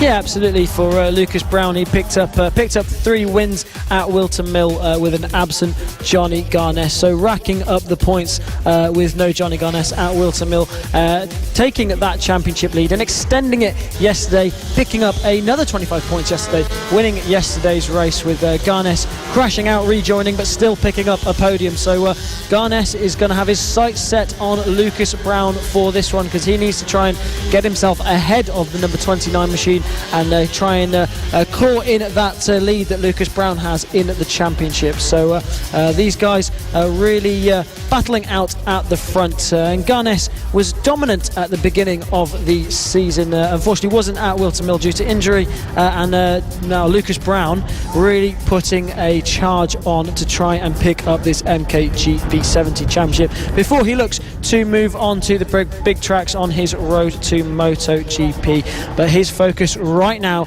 is on race 2 for the Mkgp 70s. Will he be able to pick up another 25 points, or will Johnny Garness be able to get one on him as they get away? And it's a good start there from Johnny Garness as he goes from third into second, nearly taking the lead into the first corner. But it's Lucas Brown who took a wide sweeping line, got a really good drive down before the straight into turn 2. Josh Bannister on the number 2, who was second place on the grid, currently in third in this race, fending off the number 61 of Harrison Mkgp at the moment, as Harrison looks to the inside of Josh Bannister, makes a move for third place. So that's Harrison Mkgp up into third place in this race on that True Heroes liveried machine. Yeah, great start from Lucas Brown and Johnny Garness. Johnny Garness must have thought that he had the lead going into turn 1, but just around the outside, Lucas holds off the 57.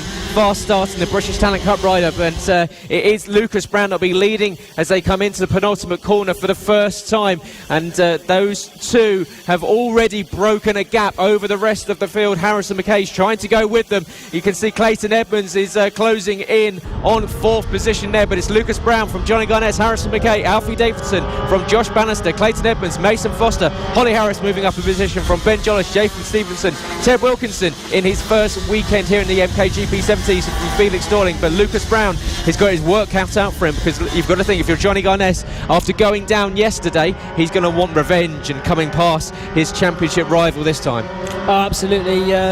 Johnny Garness's sights will be completely set on the number 29 of Lucas Brown, his championship rival. Just looking at Josh Bannister, dropping through the order a little bit at the start of this race, so not the start to the race that the number 2 will have wanted.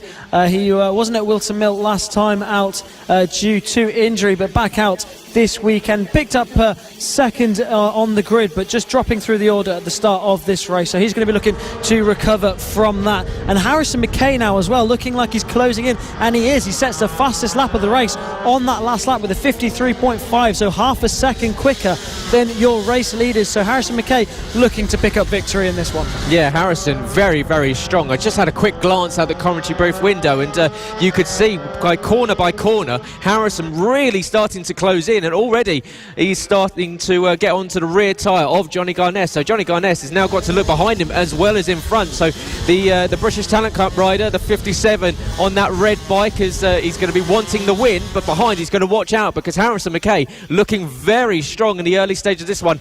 Down into the slingshot hairpin, Lucas Brown holding off Johnny Garness. There you go, quick glance behind from the 57. He now notices that he's got someone behind him, so he's now going to have to focus on defending and attacking at the same time.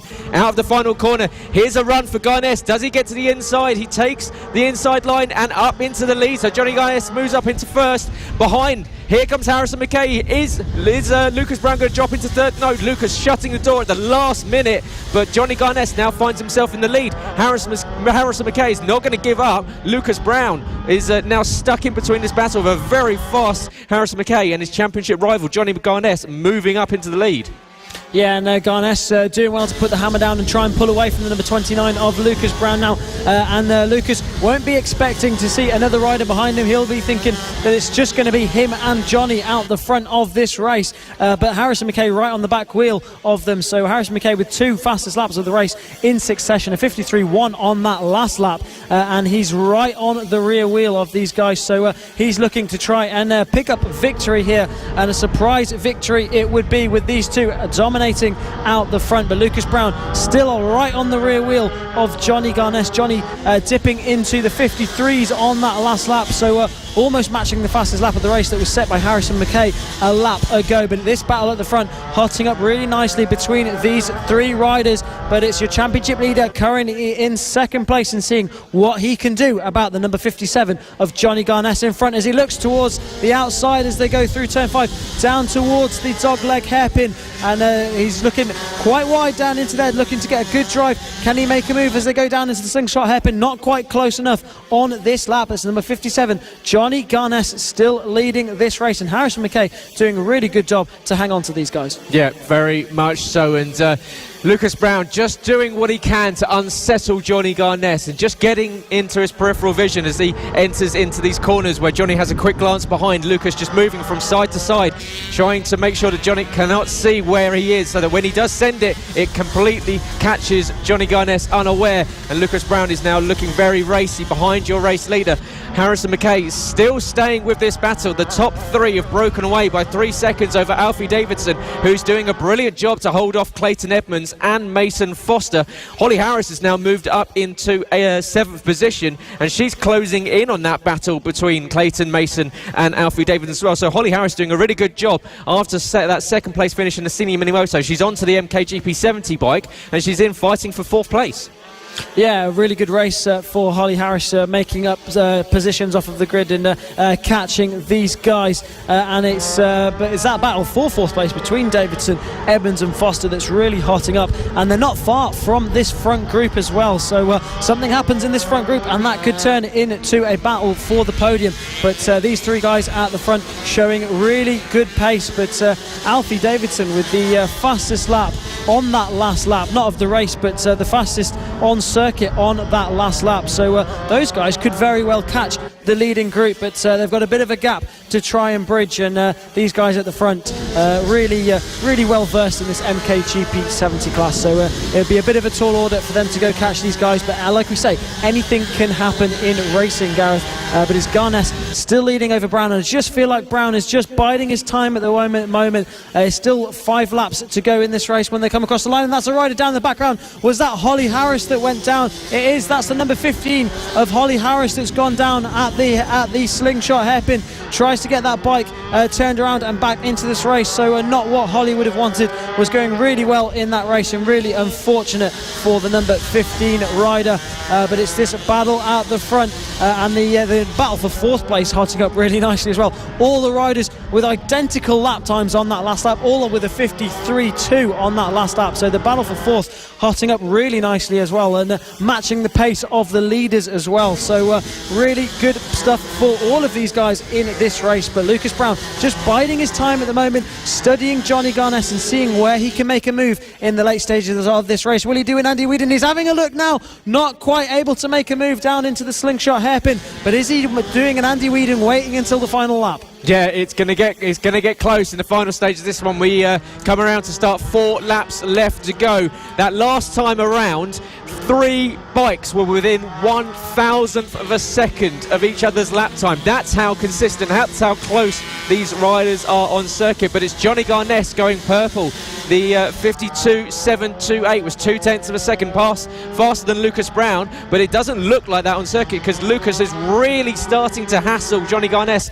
He's definitely not got it all his own way, and after the triple race win at Wilton Mill for Lucas Brown, he seems to have been really buoyed, really boosted his confidence because he's been incredibly fast so far this weekend. And yeah, Johnny Garness, as we said, will be looking for redemption after going down in yesterday's race and recovering back to 3rd place, but it allowed Lucas Brown to build his lead in the championship to 51 points. And there's the change of lead, but Johnny sweeps around the outside as they go back into the final corner. So Lucas briefly up into the lead. Johnny got the cut back and back up into lead, but this is going to go on for the final 3 laps. But that'll put pressure now on Johnny Garness.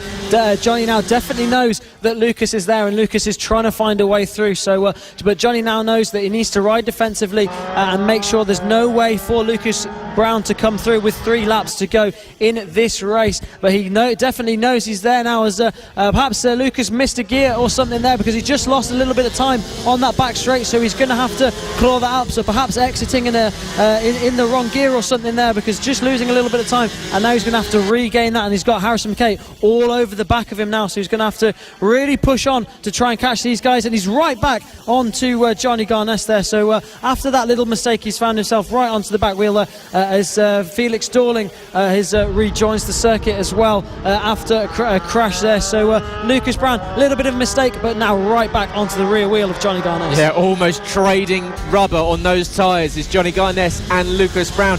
Lucas looking very strong indeed. As you say, just rebuilt his composure after a slow exit on the last lap and last time around, but he's looking very close indeed. And the 57 and the 29 have dropped Harrison Mkgp now by 1.1 seconds. So Harrison in a 3rd position as Harrison is unfortunately just about being pushed back by Lucas Brown, who's decided to put the afterburners on this one and close back into Johnny Garness. Does he get a look to the inside into the hairpin?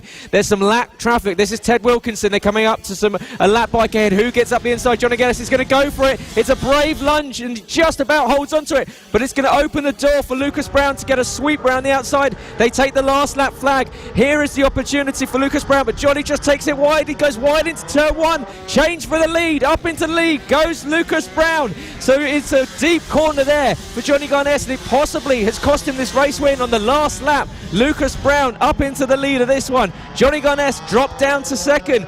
What can he do? He's only got 4 more corners to close in and pass Lucas Brown. Lucas just needs to ride defensively, just needs to hold position. Johnny Garness is only going to have 1 more place to pass, and that's going to be into the slingshot hairpin in 2 corners time. Can he use that advantage as he runs down towards the hairpin? But Lucas Brown has got a gap, so it looks as though if all things go to plan for Lucas Brown, it's going to be a 2nd win on the weekend for the rider from Hayward Heath. Johnny Garness is going to try and get a launch out the final corner, but up to the line comes Lucas Brown. 2nd win on the weekend for the 29. Johnny Garness 2nd place, losing the lead on the final lap. But Lucas Brown, you can see how happy he is, punching the air. Thumbs up from both riders, but if you're Johnny Garness, you've got to be pretty displeased with that one. And setting the fastest lap of the race on that final lap as well. So Lucas Brown did everything he could to take that victory, and he's delighted with it there. Absolutely brilliant stuff from Lucas Brown. So that's 5 wins on the trot now for the number 29 of Lucas Brown. What an exciting race that one was. Waited until the right until the end there. Unfortunately, a mistake for Johnny Garness at the first corner on the final lap sent him running wide, and Lucas Brown needed no second invitation to take that place away from Johnny Garness. Lucas Brown, incredible victory there, and just showing how badly he wants this Mkgp 70 title.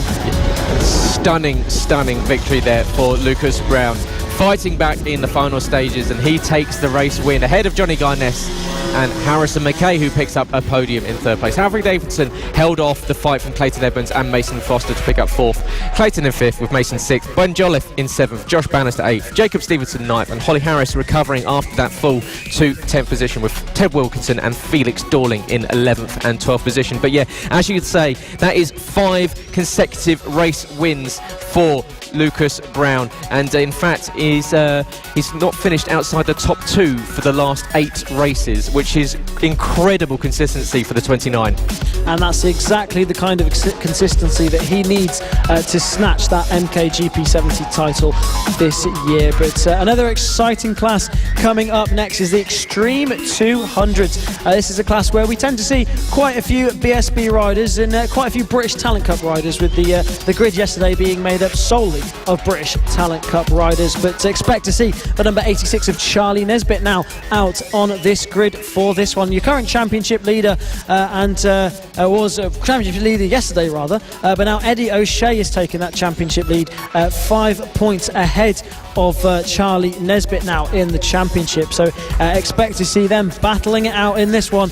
Charlie Nesbitt, GP2 rider, coming over here, having some fun, helping out the younger riders, and getting some good training and entertaining us quite a bit. He's going to be starting from the back of the grid. Yeah, we spoke to him over the weekend, and he said he comes here, he just done some jumps, some slides, but he's here to help out the younger generation. But whilst he does it, he comes and picks up wins. But yeah, as you say, he was jumped by Eddie O'Shea into second place in this championship with his non-start in yesterday's wet race. But on pole will be Harrison Crosby ahead of Eddie O'Shea. Charlie Nesbitt will be lining up in third with Ryan Hitchcock in fourth.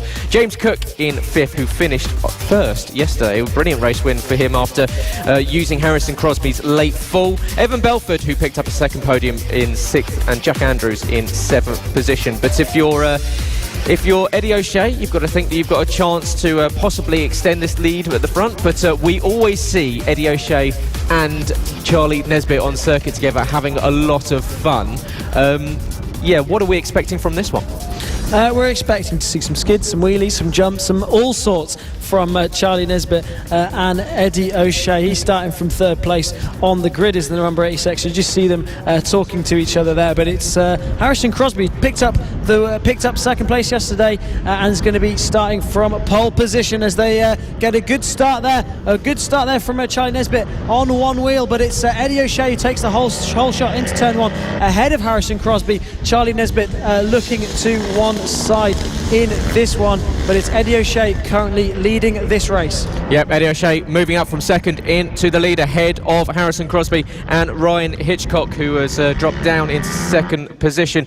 But down the inside comes the 43 as Ryan Hitchcock tries to make the move on Eddie O'Shea, but Eddie closing the door. Charlie Nesbitt not quite on the back of the leading two at the moment, but you've got to think it's only a matter of time. He seems to just wind himself up. He's a little bit of a jack-in-the-box. He just gets himself started, and then when he wants to get on it, he really gets on it and sends it into the inside. And we'll see if they start exploring track limits and using some of these red and white curbs here to make the most of this circuit and shorten it as much as possible, as Eddie O'Shea slightly backs in the bike there into turn one and exits the corner there as using a bit of the runoff. And these Extreme 200s, they can use that runoff maybe a little bit more than some of the others can.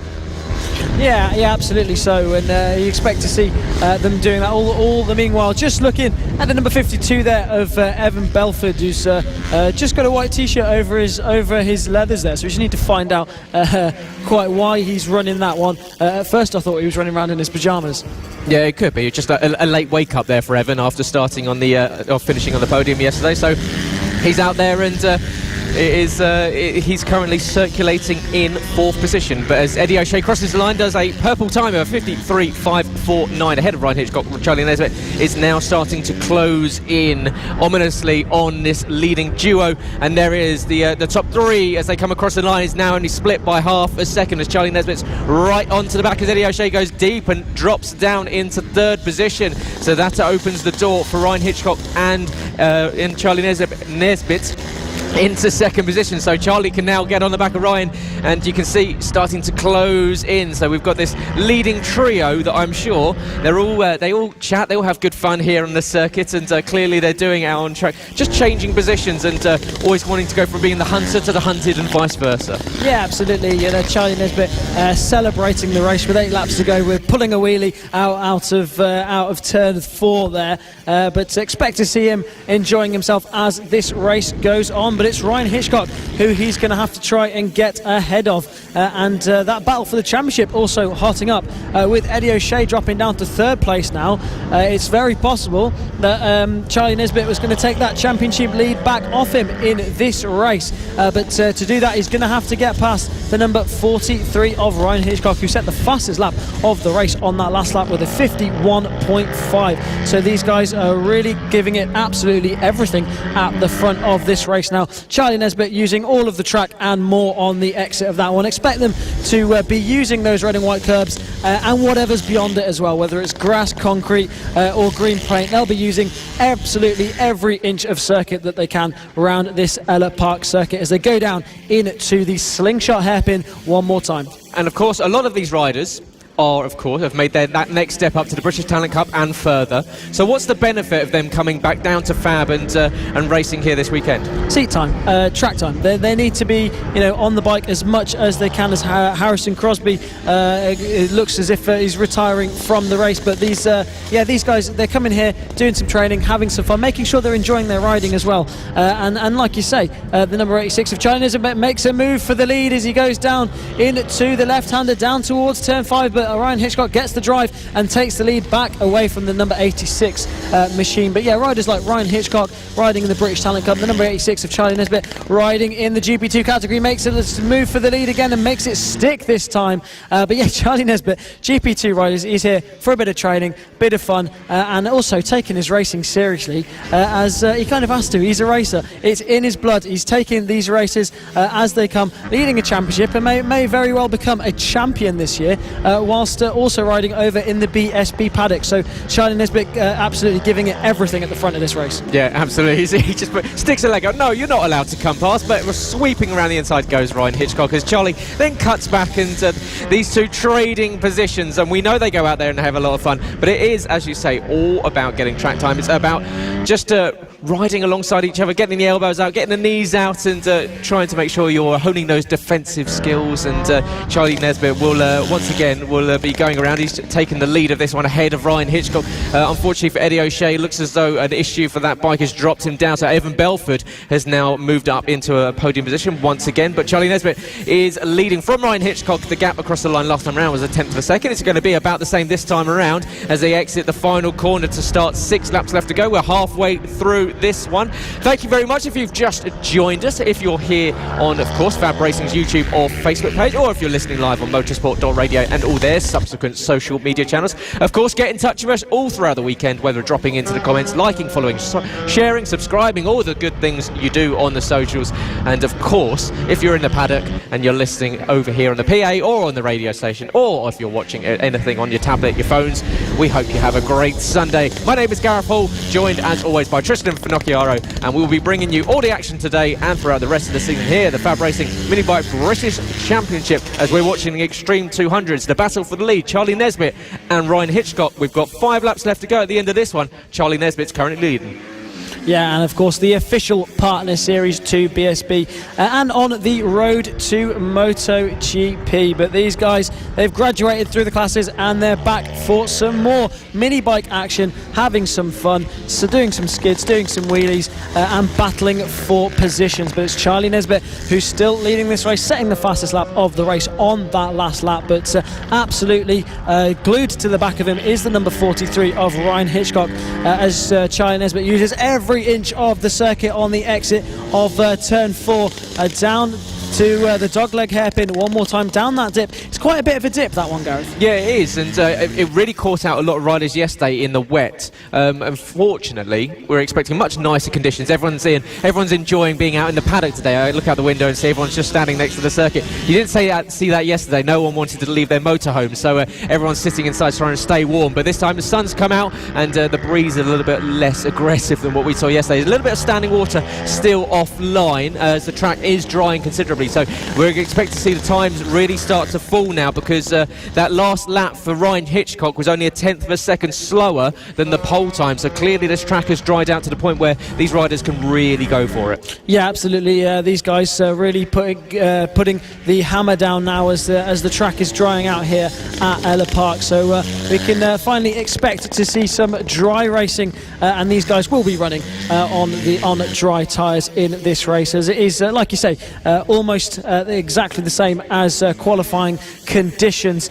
Charlie Nesbitt now really trying to put the hammer down at the front, but he's not going anywhere. Ryan Hitchcock is right on his back wheel. Ryan Hitchcock, also a rider we see in the LC40 Elite Championship, and doing well in both classes now. Yeah, he is, and having a great battle with Charlie Huntingford in that one. So that will be coming up very, very shortly. So stay tuned for that. Ryan Hitchcock, I'm sure, will be on the LC40 Elite bike.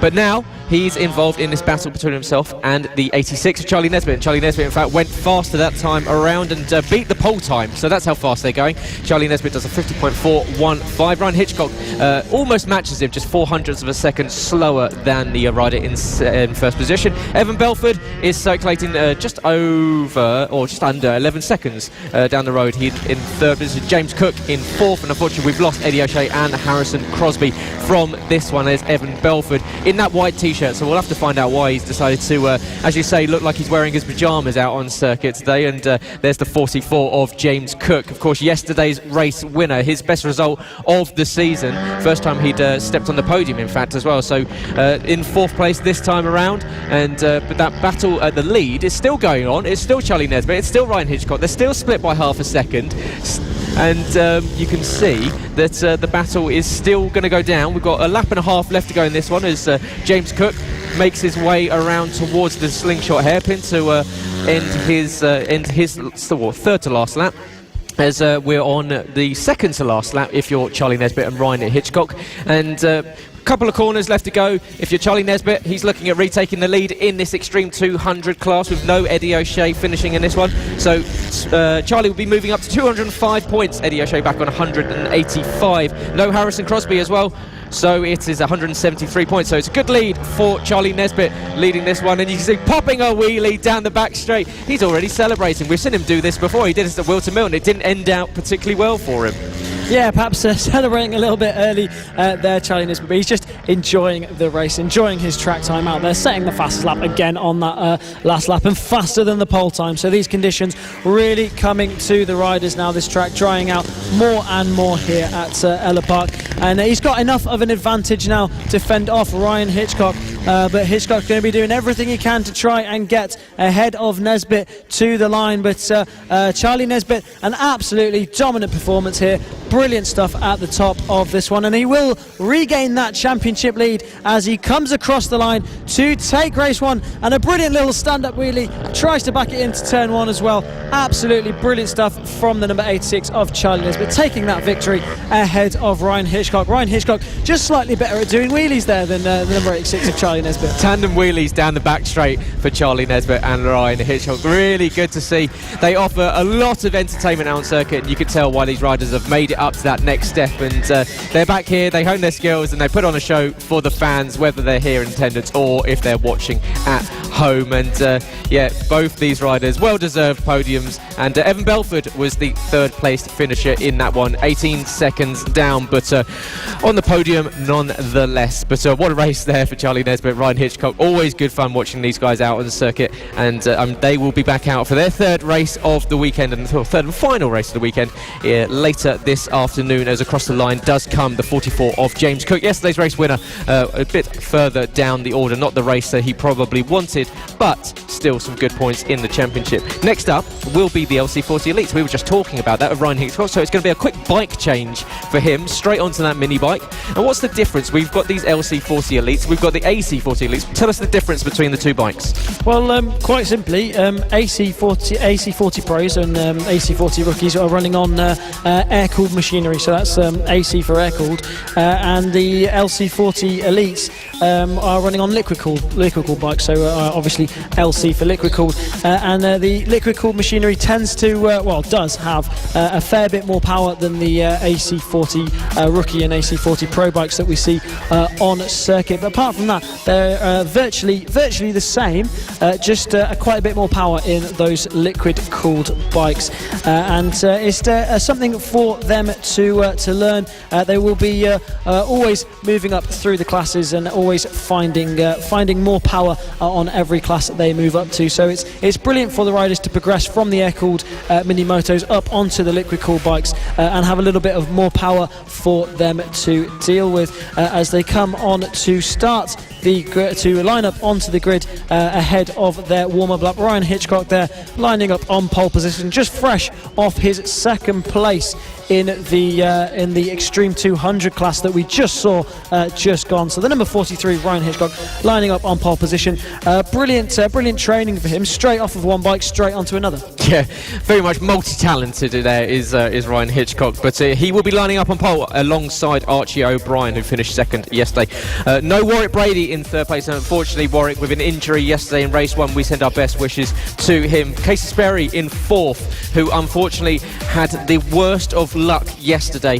A 12-second lead and breaking down on the last lap, costing him the race win, which was taken by Marco Holt, who will be lining up in fifth position. Luke Fitcher in sixth, Archie Gibbs seventh with Sam Munson eighth, Josh Williams ninth with Charlie Huntingford, championship leader in 10th with Thorley Trevorrow in 11th, and Josh Bannister, who made his way all the way from 12th and last on the grid into the podium position in third last time out on Saturday. So yeah, it was a mixture of luck and chance yesterday. Marco Holt, real beneficiary from a real shame of a late, disastrous breakdown for Casey Sperry. Yeah, absolutely. It was really unfortunate yesterday for Casey Sperry, the number 20.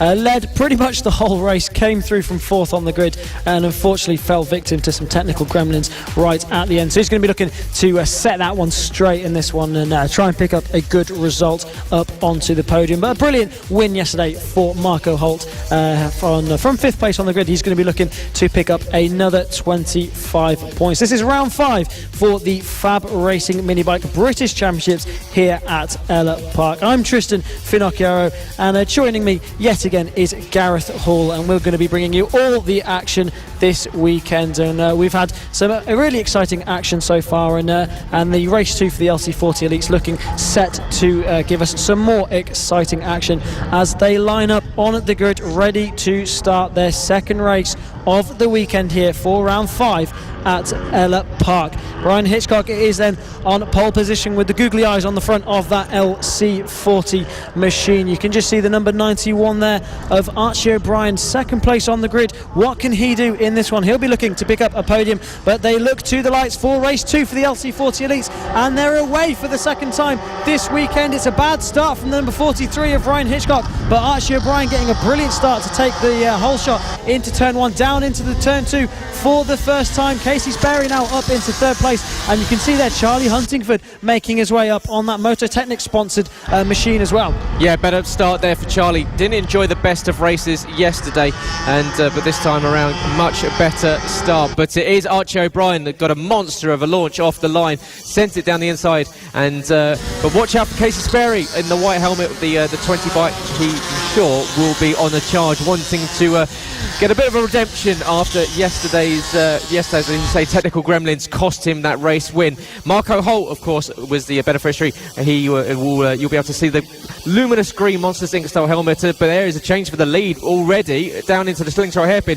So back up into the lead. This one is Ryan Hitchcock, the 43, back up ahead of Archie O'Brien, but Archie's coming to the inside into turn 1. Door closed in the face of Archie O'Brien by Ryan Hitchcock. Casey Sperry's going side by side with Charlie Huntingford. Charlie's made a brilliant start from 10th on the grid up to 3rd, battling now between himself and Casey Sperry over this podium place. Yeah, Charlie Huntingford battling for the championship with Ryan Hitchcock. He doesn't want to see Ryan Hitchcock get away at the front. He's doing everything he can to try and close down on the number 43 of Ryan Hitchcock. Charlie Huntingford, who has got a 27-point advantage over Ryan Hitchcock in the championship, and he's looking to pick up that championship this year, but he's going to have to try and make his way through on the number 43 in this race if he wants to extend that championship lead even further. But a brilliant race at the moment for Archie O'Brien, defending that first place at the moment from Ryan Hitchcock. Huntingford currently in 3rd position. And Archie O'Brien on that bike, just holding on to position ahead of Ryan Hitchcock. And then you've got the battle going on between Charlie Huntingford and Casey Sperry, who's just falling back from Charlie Huntingford. Charlie Huntingford from Stowmarket, about an hour away up the road. And but he is trying to close in on this breakaway 3 now. So Casey Sperry maybe not showing the same pace that he was yesterday, but if you're Charlie Huntingford, you've got to think that you definitely want to close in and pass Ryan Hitchcock, who is having a look to the inside of Archie O'Brien as they come down towards the slingshot hairpin, and he goes a little bit deep, and that's going to open the door for Charlie to get a run in. But Ryan Hitchcock looking very racy indeed, but Archie O'Brien, after quickly losing the lead briefly, managed to get back, but out of the final corner comes Ryan Hitchcock, tries to go side by side, but here comes Charlie Huntingford into the toe of the pair in front, but not quite close enough to get a move on Ryan Hitchcock. But this is a real breakaway 3, and you've got to think if you're Charlie Huntingford, he's going to extend that 27-point lead that he had overnight. Yeah, absolutely. That's exactly what he's going to be looking to be doing. He doesn't have to do anything rash. He's got a relatively comfortable championship lead at the moment, and he just needs to pick up some points in this one, and making sure he's finishing the race and picking up solid points for the championship. But of course, he is going to be wanting to try and to take the win in this race, and also beat his championship rival, number 43 of Ryan Hitchcock. But that's Josh Bannister now out of this race. Looks as if he's having some technical problems just at the side of the circuit, talking to his dad there. So perhaps some the bad luck for the number 2 of Josh Bannister continuing through this season. So really unfortunate for Josh Bannister. So hopefully we'll be able to see his fortunes changing as this season goes on. Looking a bit further back at the battle for 5th place there between the number 72 of Samuel Munson and Marco Holt, who was a race 1 winner. Also the number 42 of Thorley Trevorrow, looking to the inside there, tries to make a move stick into turn 2, can't quite make one stick, but this battle hotting up really nicely as well. Yeah, absolutely so. Marco Holt has gone very well here so far this weekend, and he's trying to close in on Sam Munson, that 72 for 5th position. Archie O'Brien across the line does a 54 flat, so 0.3 of a second faster than Ryan Hitchcock in 2nd, Charlie Huntingford in 3rd, and they still battle. They've dropped Casey Sperry now by almost 5 seconds, so Casey Sperry dropping off this lead battle. So Archie O'Brien leads from Ryan Hitchcock, Charlie Huntingford in 3rd with Casey Sperry 4th. Sam Munson is in 5th place ahead of Marco Holt and Thorley Trevorrow in 7th. Josh Williams in 8th with Archie Gibbs 9th. Luke Fitcher in 10th with Bailey Lawrence in 11th position. Unfortunately, we've lost Josh Bannister from this one, and you made a prediction about Josh Bannister after all this bad luck that he's been having this season. So we were talking before the broadcast about your prediction for next season for Josh. It's all going to go right for him. Yeah, absolutely. 2021, my money is on Josh Bannister to set the Mkgp 70 title. He's having a rough year this year, and he's going to bounce back and win that championship next year. But it'll definitely be interesting to see, and I do expect him to be really strong next year. And as he has been really strong this year, but just hasn't been able to show it with a terrible amount of bad luck, unfortunately, this season for the number 2. But we expect to see him bouncing back very shortly indeed. And Archie O'Brien, though, at the front of this race, setting another fastest lap on that last lap, and now has 0.5 of a second, half a second lead on this one. His best result so far this season is 3rd, and that was at the very first race right at the start of the year. So he's going to be looking to get himself back onto the podium and pick up his first win in this LC40 Elite Championship. Yeah, Archie O'Brien looking at pushing himself up through the order and being ahead of Josh Williams and Josh Bannister now means that Archie O'Brien has the opportunity of jumping up into 4th in this championship, and perhaps even pushing towards Sam Munson's points haul in third. So it's a really strong race so far for Archie O'Brien. Of course, it was a second place finish for the 91 yesterday, and the rider in the fluoro yellow and black helmet and leathers is desperately trying to hold off the fight from Ryan Hitchcock, who of course has just done a double duty after being on the Extreme 200s just the last race around. But you can see Ryan getting a really good run out the final corner, taking a tighter line, but that wider line for Archie allows him to open up the throttle a little bit earlier, and he is just about holding on to the lead of this one as they start to come up to some lap traffic of Bailey Lawrence just ahead. So we know what lap traffic can do. It's all about navigating it quickly, carefully, and what can Archie O'Brien do as he comes up to this back marker.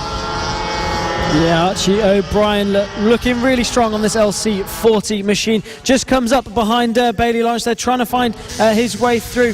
Does manage to make a move stick and get through nice and cleanly, using all of the track going into the dogleg hairpin, right over across onto the pit lane entrance. So really learning his skills here in these championships, and learning that he needs to be using every inch of the circuit. He's clearly been watching Charlie Nesbitt. Yeah, clearly. And you can see right back on the tail of Archie O'Brien. In fact, gets a really good run out the final corner, but Archie O'Brien just about holding onto position once again. We've got the final lap here in the second race of the weekend for the LC40 Elite class. It's Archie O'Brien leading from Ryan Hitchcock and Charlie Huntingford. Casey Sperry has fallen down 15 seconds behind this leading trio.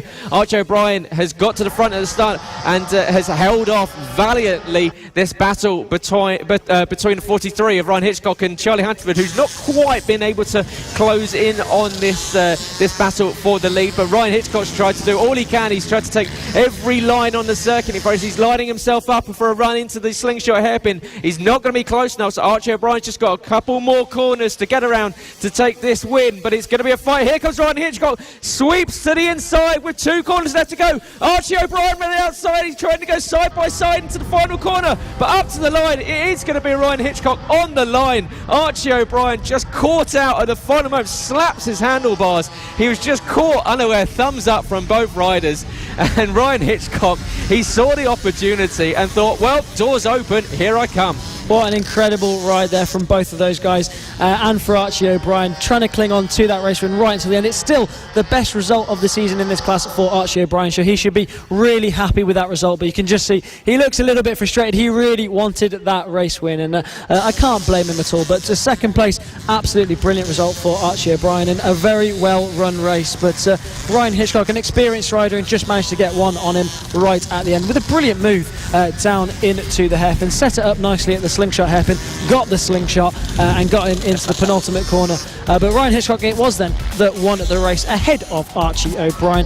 Charlie Huntingford, championship leader, in third ahead of Samuel Munson. Casey Sperry in fifth. Thorley Trevorrow in sixth ahead of Marco Holt in seventh. Joshua Williams picking up 8th place ahead of Luke Fitcher, and Archie Gibbs down in 10th place, rounding out the top 10 in this race. Ryan Hitchcock with the fastest lap on the last lap of that one, and it might be a good learning experience for Archie O'Brien there, and he unfortunately just left the door open. He definitely won't do that again, will he? So it's everything is a positive. It might feel like it's a bit of a loss there, losing the lead with 2 corners left to go, but he definitely will learn to cover off that line. Ryan Hitchcock just saw the opportunity, and the ultimate opportunist sent it down the inside. Archie desperately tried to hang it around the outside, but unable to do so. So that is the second race of the weekend done for the LC40 Elites. And now back out on track. We saw them first up, we now see them again. It is the Pit Bike 140s and the Moto team bikes as they make their way back out on circuit. It was Jamie King that took the win in the first race of today, in their first race of the weekend after being delayed from yesterday, and he moves up to within 3 points of Charlie Nesbitt in the championship. So Jamie King, very strong start to the weekend for him. Simon Clowes, Jason Pugh all went down in the Moto team class as well. So Will Howarth was able to pick up that victory in class, third overall, first in class in the Moto team. He closes in on Simon Clowes, and I'm sure if you're Simon Clowes, he'll be out for action here, because going down on lap 1 is never what you want to see. No, absolutely not. Really unfortunate race for Simon Clowes earlier on, but a really good victory for Will Howarth, and also right at the front of the overall race race as well. Jamie King was delighted earlier on with his result, picking up the win earlier on. Taylor Lawrence, you can see with the number 10, second place on this grid and on the inside of the circuit heading down into turn 1. He's on a new bike this weekend, which he reckons is more powerful and is giving him that extra little bit that he needs to fight at the front of this Pit Bike 140 Championship. Jamie King is then on pole position ahead of Taylor Lawrence, Darren Anderson in third, ahead of Rossi Banham, the number 196 in fourth, Reece Peacock in fifth, Will Howarth in sixth, Jack Andrews on number 114 in 7th, ahead of the number 93 of Harrison Crosby down in 8th place. Number 59 of Nathan Riggy in 9th, ahead of number 86 Charlie Nesbitt, GP2 rider, in 10th. Chris Wells, the number 567, is in 11th, ahead of Sean Whittaker in 12th. Marco Pandolfo in 13th, ahead of the Simon Clowes, the Moto Team Championship leader, in 14th, ahead of Callum Beach in 15th. Alistair Kinnaird in 16th, ahead of Elliot Crosby, Jason Pugh in 18th, and the number 7 of Ian Jackson in 19th. Giorgio Scalata rounds out the top 20 ahead of Roger Monks, Kevin Gritton, Iona Glover and Eddie O'Shea rounding out the grid. Eddie O'Shea 24th place on the grid because he crashed out in qualifying, didn't set a lap. So Eddie O'Shea, a rider we're used to seeing at the front of this category and has got a lot of work to do. Yep, the British Talent Cup rider will be at the back and we're fighting through the field, which is always great fun to see. Charlie Nesbitt is out on circuit for this one, so watch out for Charlie coming from 10th on the grid. So he's got a couple of bikes to get past if he's to extend this lead that he's now dropped down to 3 points. But yeah, you're watching the second race of the weekend of the Pit Bike 140s and Moto Team class here from Ellough Park in East Anglia. 11 corners, 7 to the right, 4 to the left. It's a 1,050 metre long circuit, and it's been wet, it's been miserable, it's been blustering, it's been pretty miserable weather so far this weekend, but the sun has slowly started to break out. The track has dried up. The riders are looking forward to this one. They're back out on dry tyres, which is, I'm sure, the majority of them want as they look to the lights, and away they go. And it's a good start there for your pole man, Jamie King, the 76, but here comes the 96, and that's Rossi Banham up the inside now. Does Rossi take the lead? He got a really good launch from 4th on the grid, but no, it's Jamie King from Rossi Banham in the lead of this one. Will Howarth is being swamped in 6th position by a couple of the pit bikes behind. Yeah, good start from Jamie King. Not so much of a good start from Will Howarth, but Charlie Nesbitt flying through the field on this first lap as well. We expected to see that, and he's right out on the other side of the circuit using all of the track and more is Charlie Nesbitt. We're used to seeing that, but not quite by that much, Charlie.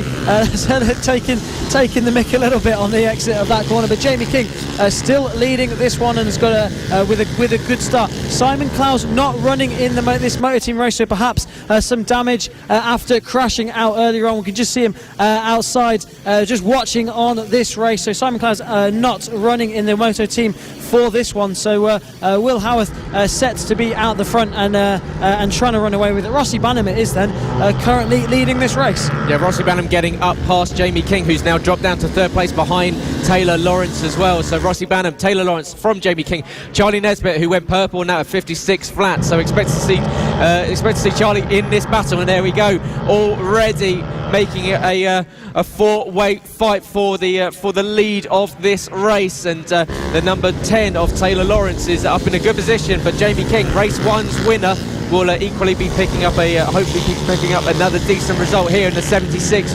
Local rider has been here before to Ellough Park, but he didn't want to put too much pressure on himself. He said the reason why he comes here is as much for the racing it is for the social side. He's a very big part of the FAB-Racing community and does a lot for us here, but out on circuit he definitely likes himself the taste of the champagne at the top. But at the moment it's Rossi Banham from Taylor Lawrence, Jamie King, Charlie Nesbitt, Eddie O'Shea is already in 5th position.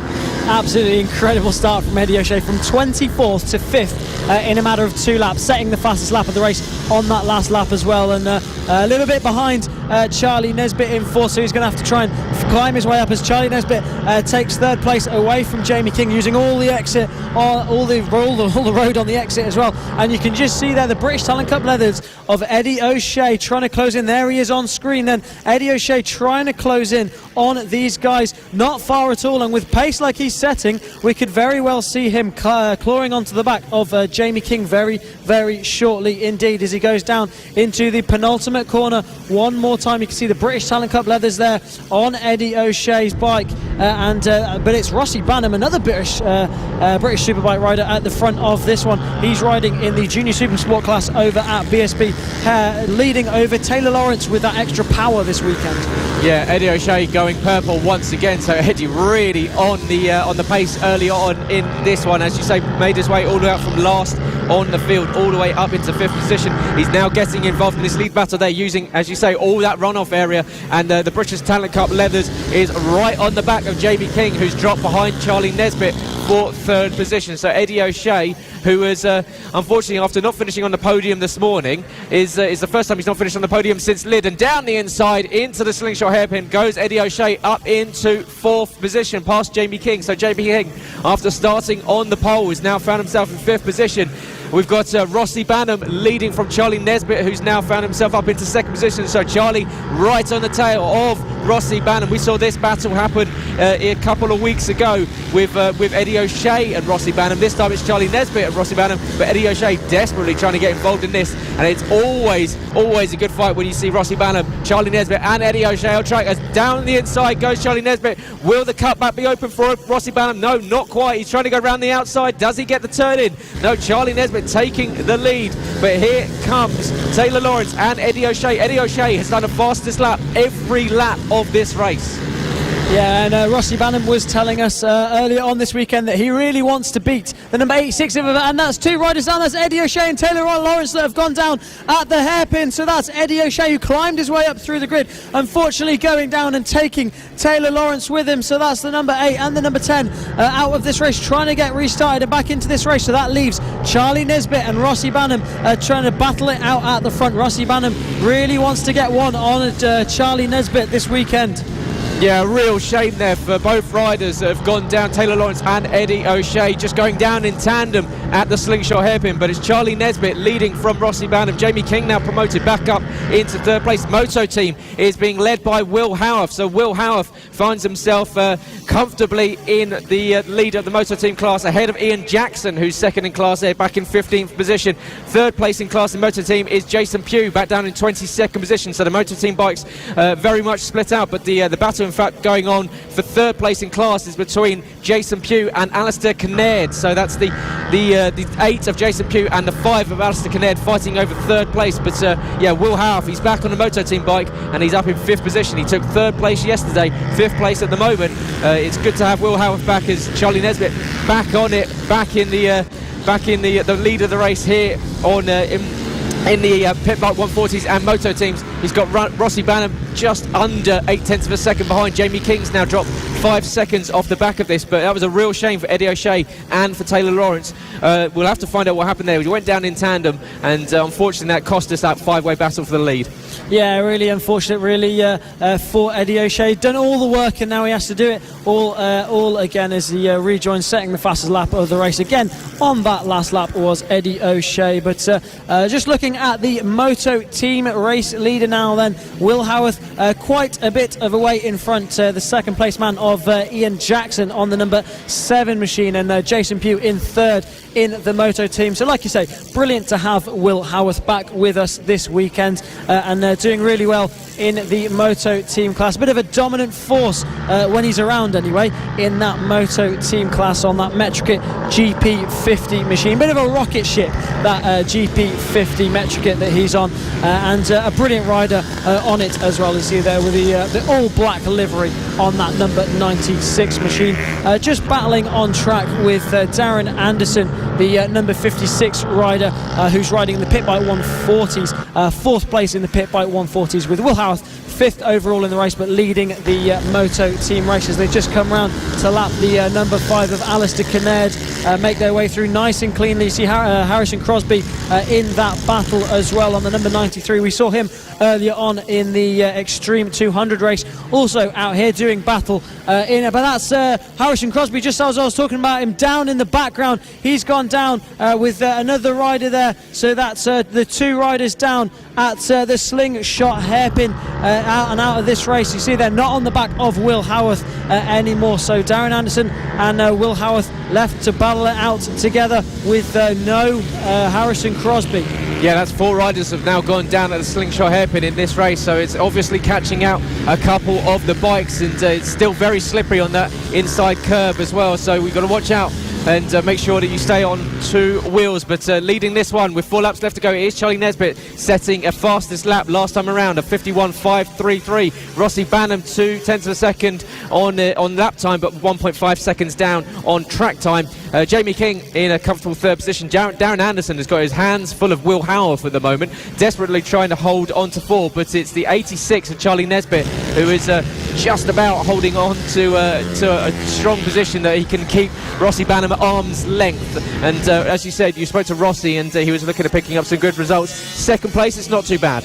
Not at all. He wanted to get one on Charlie Nesbitt this weekend, saying that Charlie was his rival for this weekend, but Charlie putting down a pace that no one can stick with at the moment, and quicker than the pole time that was set earlier on this weekend, a 51.5 earlier on in this session by Charlie Nesbitt. Absolutely flying out the front is the number 86, and he had a 1.5 second lead last time across the line. We'll see what it is this time. It's a 2.4 second lead now, so Charlie Nesbitt really comfortable at the front of this one as he just adjusts something on his right handlebar there. Hopefully that won't hinder him later in this race, with 2 laps to go in this pit bike 140 and Moto team race. Will Howarth still looking really comfortable at the front of the Moto team.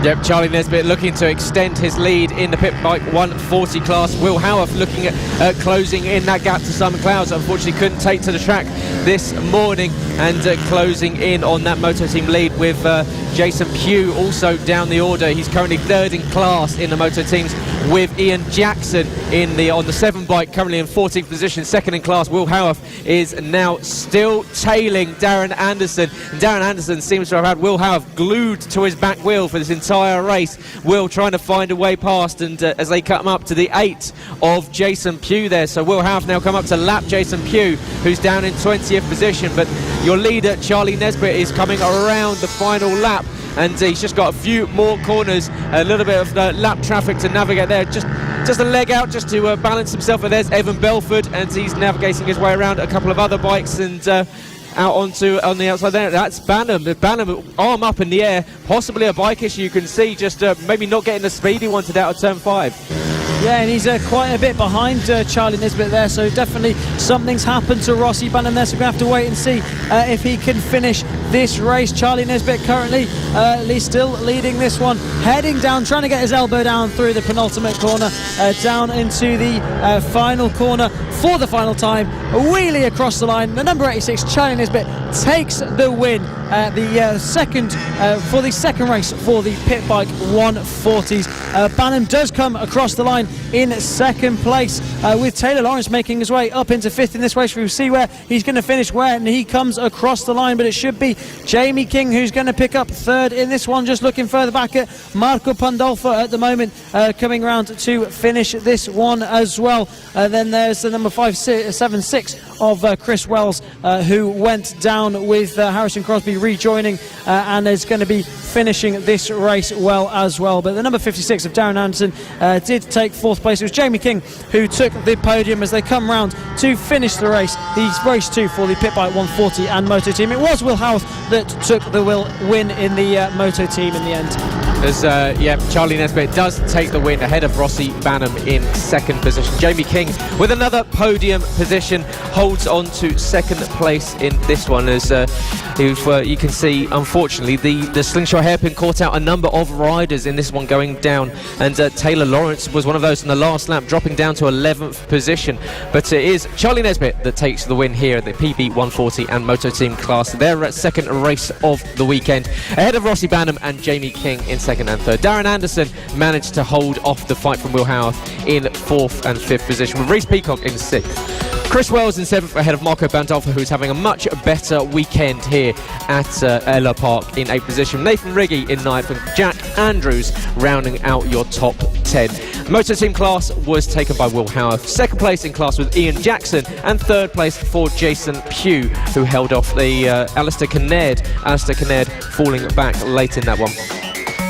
And Taylor Lawrence just crossing the line there with his bike to pick up some points, or finish the race in 22nd place. So despite crashing out of the race twice, he runs across the line, looks a little bit out of breath there. So the number 10 doing all he could to finish that race, crashed down at the slingshot hairpin, so ran around 3 corners and the straight to finish that race. So absolutely determined to finish that one with that extra power in that bike, and now powered by the power of his legs. Yeah, so unfortunately there for Taylor Lawrence, as he went down with Eddie O'Shea, got back up, fought through the field, and unfortunately going down again, doing some extra cardio, just running his bike to the line, almost Nigel Mansell trying to push it to the line in Formula 1, but he does manage to come across, and he is classified. But yeah, Charlie Nesbitt from Rossi Banham, Jamie King, another podium for the local lad. Darren Anderson doing a brilliant job holding off Will Howarth, and yeah, that is the second race of the Pit Bike 140s and Moto teams done, and that's the second race it's done for all the classes. How's it gone so far? Yeah, we've had some really exciting racing in all these classes, haven't we? And a really exciting one right at the end there. Just to see, as the conditions are drying out, we saw quite a few crashes down at the slingshot hairpin, so perhaps something to keep an eye on for all the race 3s. Yeah, definitely so. It seems as though it caught out a number of riders, especially in that last race. So watch out for that in this one. Of course, the track is drying out as the day goes on. A bit of a sea breeze as we're here in East Anglia, not too far from the coast. But yeah, it's been a brilliant weekend so far. So thank you for joining us, whether you're listening live on Motorsport.radio, whether you're watching on FAB-Racing's YouTube or Facebook channel, or of course if you're here in the paddock and you're watching and listening to myself, Gareth Hall, and Trystan Finocchiaro. And we will be bringing you all the action this afternoon with race 3s. So just a lunch break to go, and then we'll be back with plenty more action here from Ellough Park. It's round 5 of the FAB-Racing Mini Bike British Championship. Plenty more racing after this. We've got 3 rounds left to come. We're off to Rowra in West Cumbria in 2 weeks' time. Then Red Lodge over here in East Anglia once again, and then we finish off the season in South Wales at Llandow. So plenty more action, Trystan, to come. But race 3's coming up. All categories. What are you looking forward to? Well, first race that's back is going to be the Mkgp 50s, and we're seeing a brilliant battle for the championship brewing in that one between Ronnie Harris and Ethan Sparks, and loads of battles for the championship all through these classes, and loads of them that are going to be coming up. So there's going to be loads of exciting action as always here at the FAB-Racing Mini Bike British Championships. And myself, Trystan Finocchiaro, and Gareth Hall will be bringing you all of the action later on, and there's plenty to look forward here at Ellough Park. Yep, but we will be back after the lunch break and bringing you all the rest of the afternoon session. But thank you very much for joining us for the morning session. Hopefully having a good morning. Enjoy your lunch break. We'll be back very, very soon. My name's Gareth Hall, Trystan Finocchiaro. We'll see you very, very soon. And we've had a brilliant morning's racing. We're expecting more very, very shortly. We'll be out with the GP50s and the Mkgp 50s. Watch out for Ethan Sparks. He's been very, very strong. Picked up 3 of 4 race wins that he's been involved in so far this weekend. Ronnie Harris, he'll be looking at a little bit of redemption after maybe not having the weekend he was hoping for. And then equally the likes of all throughout the field, you've got the AC40 Pros, which equally Ethan Sparks will be racing in. So plenty of action to come. We'll be bringing the entirety of the afternoon session. We'll see you very, very shortly. Enjoy your lunch. Let's go! The official BSB Partner Series. This is FAB-Racing. Yeah.